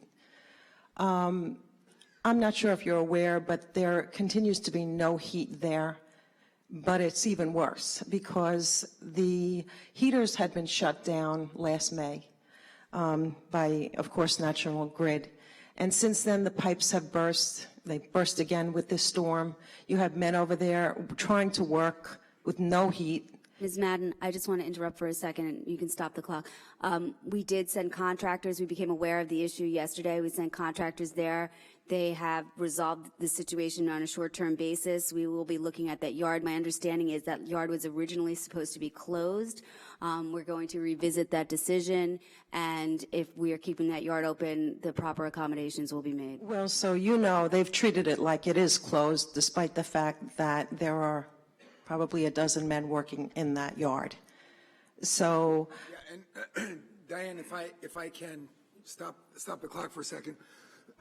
There was a discussion that was held with a number of people at Town Hall to my exclusion, even though I was a councilman who represented Inwood, that that yard would be closed. And needless to say, I went ballistic. I went ballistic for a number of reasons. Number one, that yard is absolutely essential to that part of the town. It's the southwesterly most part of the town, and the idea that we would bring trucks from Franklin Square all the way to that part of the town and try to service the Franklin Square area and down in the Five Towns and the Atlantic beaches was bizarre, because we would have wasted money on moving the equipment, on fuel, on the time it took for people to travel. The services would have gone down, not only in that part of the town, but in the Hempstead, Elmont, North Valley Stream, West Hempstead part of the town. So I think that it's essential that we have places that are located in the communities to save money, to be more efficient, and to provide the services that are necessary. So I was very much against that, and I know that Supervisor Gillen is going to work with me to look at each one of those yards and see how we can improve them and make them better for our workers. For instance, things that we should be looking at, like maybe putting cots in there so they can rest, maybe putting a shower in so there's a place for them to shower, making it a little more amenable to our workers and not making it like a hellhole that it is, and making it a situation that's uninhabitable. So I'm looking forward to working with Supervisor Gillen. And by the way, that was one of the biggest issues I had with the past supervisor, was that particular issue. and I thank you so much on many levels, Councilman, and especially for calling it a hellhole, because that's exactly the conditions those men are living in. There's not even a toilet for them to use. So in the same way that the past administration and some current administration have their favorite people, they also had their favorite departments and their favorite deputy commissioners and commissioners. What troubles me is that there have been commissioners and deputy commissioners fully aware of this, fully aware. I have a copy myself of the invoice from National Grid where the heaters were condemned, and that would be Deputy Commissioner Muller, I believe. How do you handle that moving forward? So these people are still in place, and no matter what you do, these people are in place. So how is that going to be addressed, as far, particularly speaking about this Inwood yard? Well, as I said, Supervisor Gillen and I, as well as the other members of the board, are going to work very closely to improve the conditions there and to make sure that we do have the right accommodations for our workers so that they can be more productive and that we can be more cost efficient. Well, thank you again. And we want to do the best for the taxpayers. And like I said, I represent one of the largest transportation companies in the Northeast. I know transportation. I know logistics. I was on the board of the Port Authority of New York and New Jersey. Transportation, logistics, that's what we were about. The bottom line is that moving those people around the way that they were was the most inefficient way to fill the potholes and to plow the snow. So. Well, I'm going to then, and again, thank you, but I am going to very strongly suggest that you acknowledge the fact that there has been a problem also with the leadership of those departments, and I urge you, as you move forward, and I'm thrilled that the change have been cut, and I'm excited to see what you're going to do, but I strongly urge you to speak to some of those lower level employees that have been through this, that have experienced this, that have gotten no help and bullied also. I think that is very important, not just, just for moving forward and to make sure it doesn't happen again. Thank you. So the next question I have, it really circles back to Nazrin and this lawsuit. So, Joa, you had mentioned that there's no conflict. How is that possible, that there is no conflict with Nazrin's lawsuit and this transition into a department where the position was so unnecessary that they paid the person a retirement incentive to leave? How is there no conflict? The town of Hempstead is being sued. Okay? That would mean if there was a conflict with her there, that would mean there'd be a conflict with everyone. She's an employee of the town of Hempstead. So there is no conflict of interest with her being at part. And that goes across the board townwide? Well, I'm not going to give you a blanket answer like that. I'm just telling you that in this particular case, there is no conflict of interest. Okay, thank you. I was very happy, Supervisor Gillen, to see that you were launching an audit in regards to the snow removal, because there's a lot of talk about what a great job everyone did, and many people did, in spite of the fact that they also had commissioners and deputy commissioners obstructing and disrupting progress and removal and salting and whatnot. Could you please explain what this audit entails? Is it interior audit? Who is going to be overseeing the audit?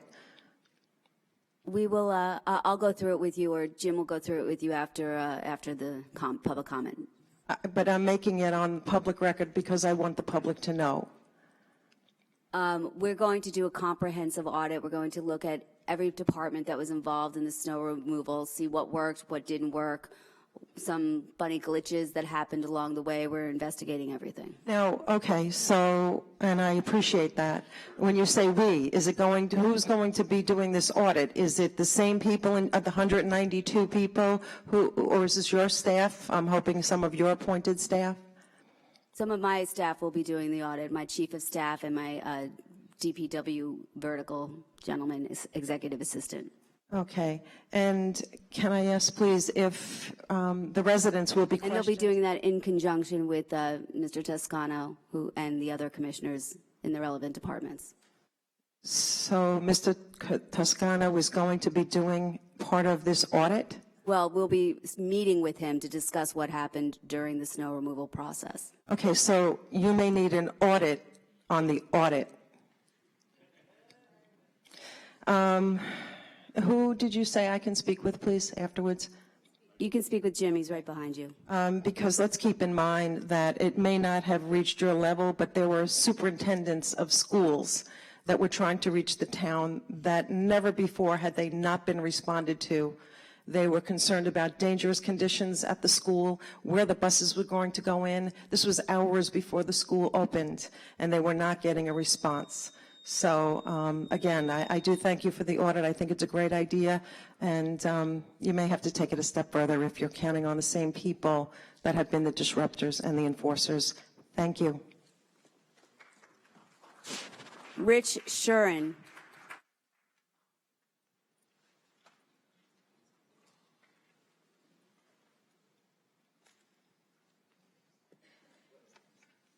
Good evening again.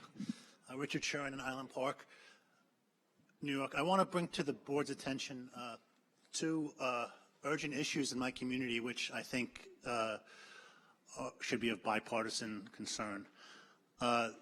As you may have read and as you may have heard, the Barrett Power Plant, which a significant portion of it resides in the town of Hempstead, has challenged its tax assessment. The Island Park School District, the smallest school district in Nassau County, receives 48% of its tax revenue from the Barrett Power Plant.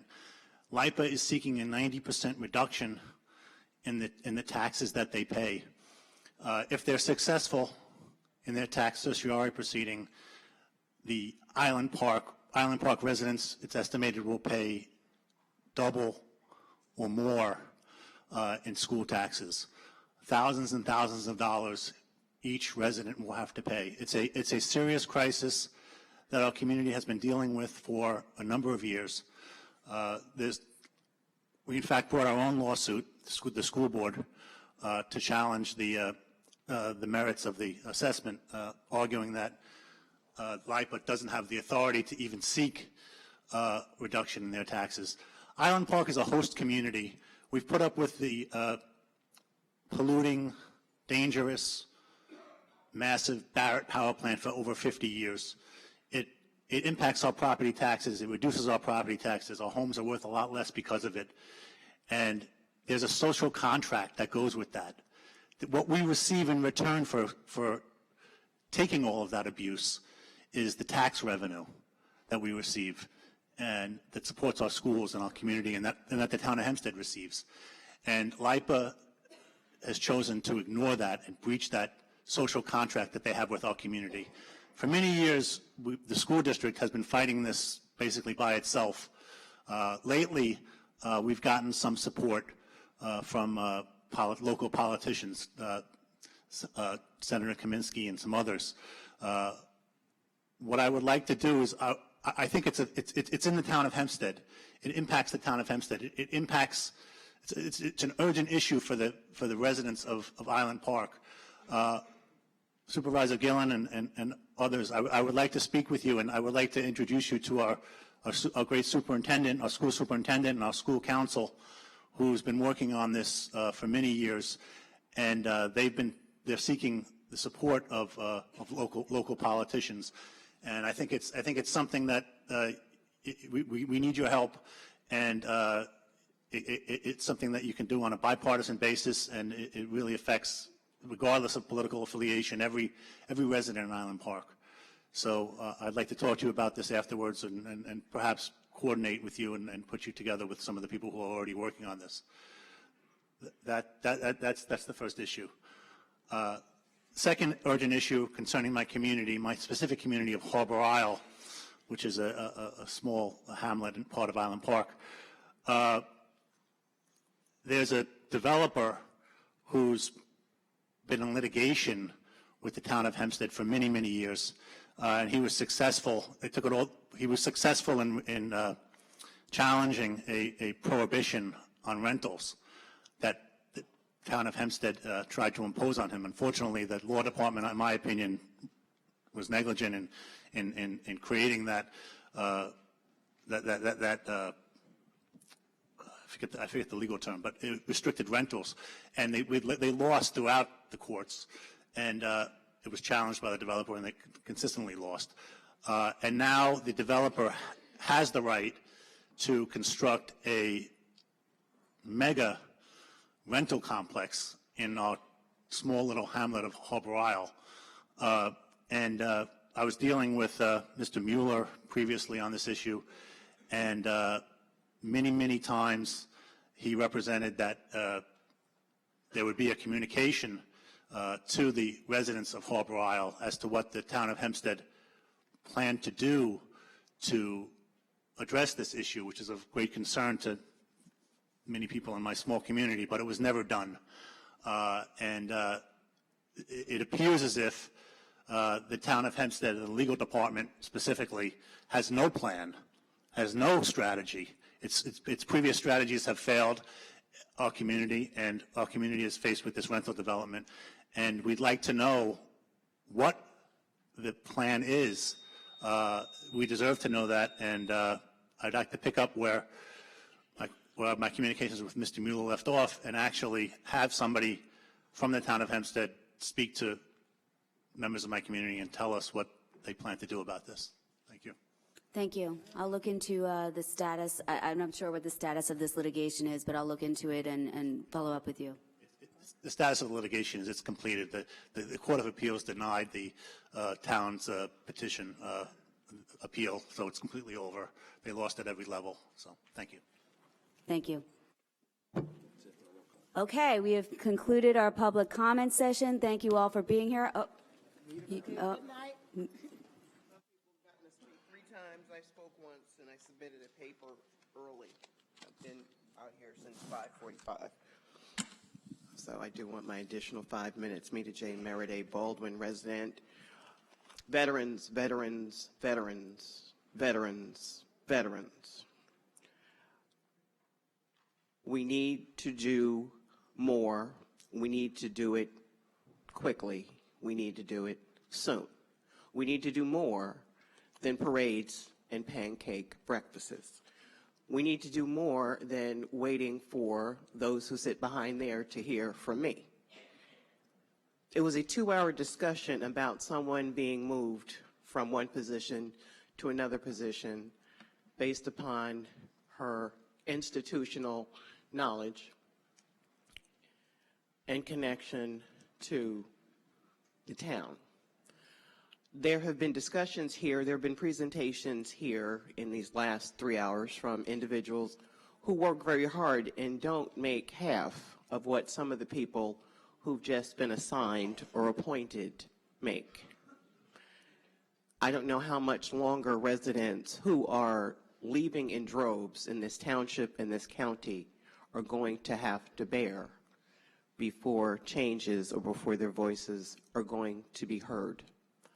So again, as I know, and everyone's ready to leave, and I definitely am ready to leave tonight, my requests incorporate more night meetings because more residents, and being told during the previous administration, and it was a direct quote, that people don't come to meetings.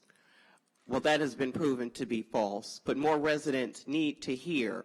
There's a lot of historical information that a majority of those of us who sit back here could present to the other residents. It was appalling to be at the budget hearings to be told about these different items, that everything was fine, everything was secure. Then we had an election, and then all of a sudden, 192 people, all of a sudden, you know, some jobs, some vacancies that were vacant for years.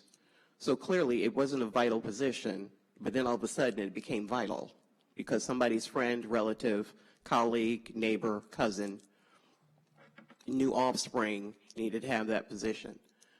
Veterans, veterans, veterans. We need to address the procurement practices in this town. With regard to the snow removal, we need to get more inter-municipality collaboration going from a cost savings measure. As a 9/11 first responder and being a part of the New York City Emergency Management for the last 16 years, I literally knew more of what was going on in the 5 boroughs than I knew what was happening in my own township. I knew bridges that were closed, roads that were in jeopardy, things of that nature, pipes that were burst. I will commend Councilwoman Erin King Sweeney because she did reach out to me and she did notify me as to different things that were happening in our district. But we need to have more relationships with, again, those of us who are out here. And my experience has cost factors.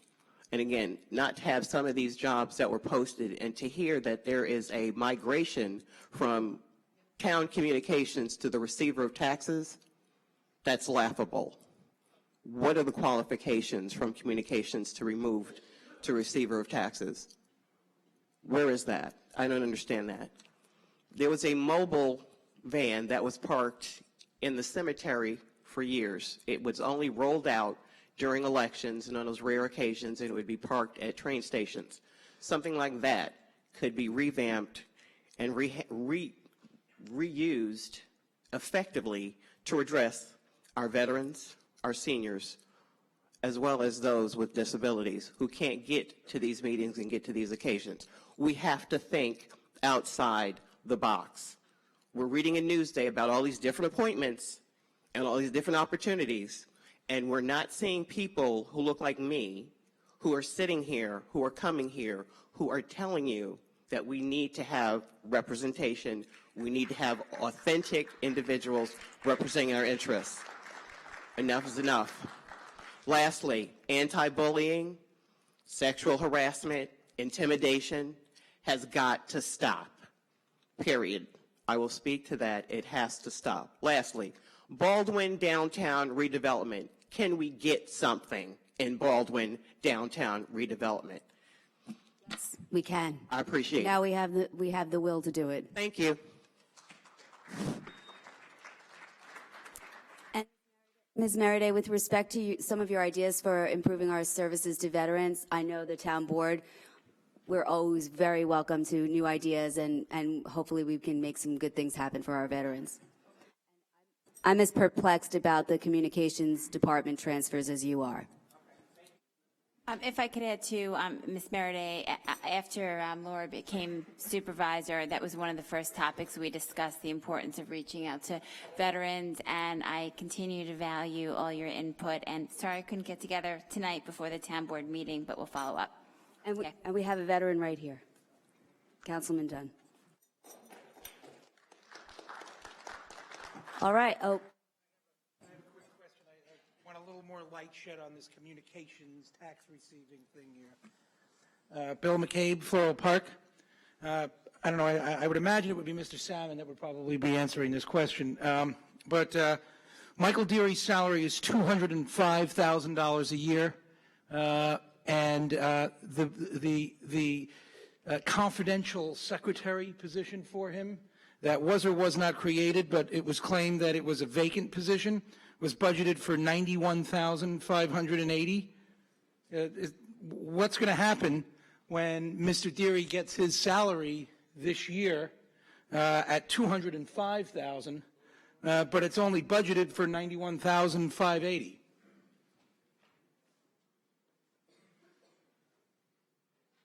Controller, maybe Mr. Salmon, not sure.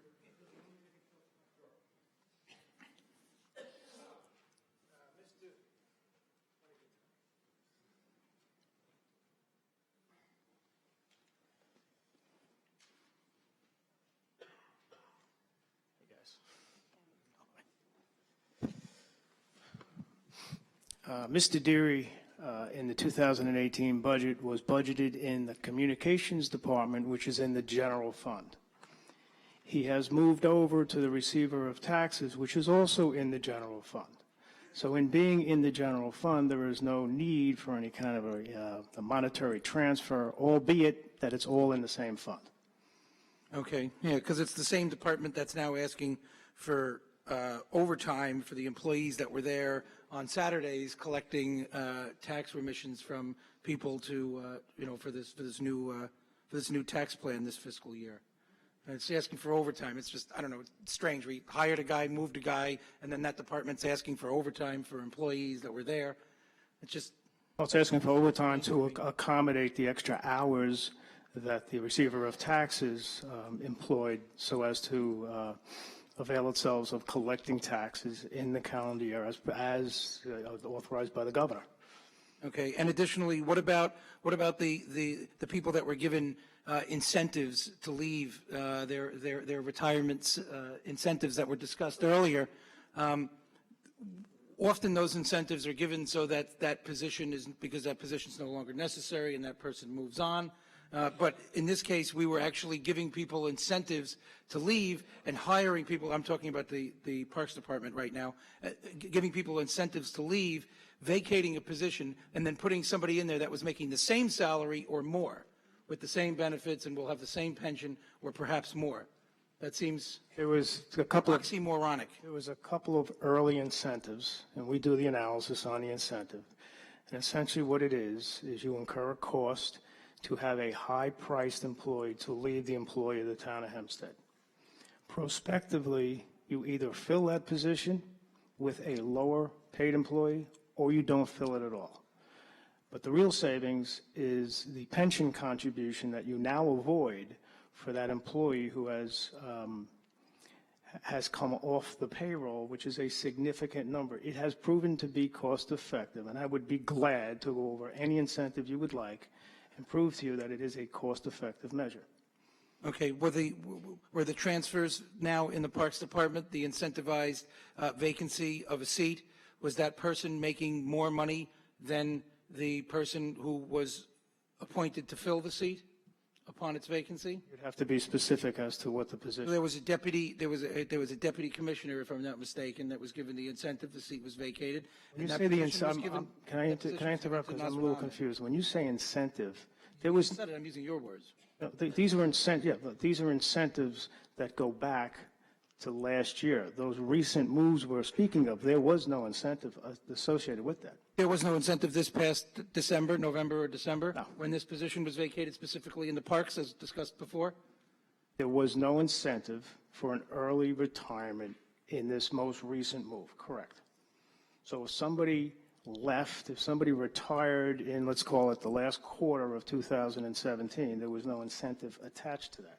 Okay, because the record will show that Mr. Salmon said that there was a retirement incentive for this person. There was in past years, there was a retirement incentive. There is currently a medical incentive, but you have to meet certain criteria. One of the important aspects of the criteria is you must have 20 years of service with the town of Hempstead. So to look to see whether or not there is the medical incentive associated with the most recent retirements, you'd have to look at it on a case-by-case basis. Oh, okay, very. No, I'd be glad to go over the incentives with you. Yeah, no, I'm more interested in just this specific position at the. Well, then we'd have to go on a case-by-case basis. At the Parks Department. But that's fine. Thank you very much.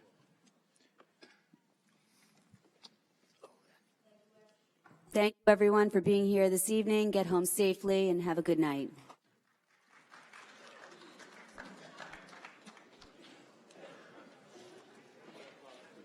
Spousal incentive.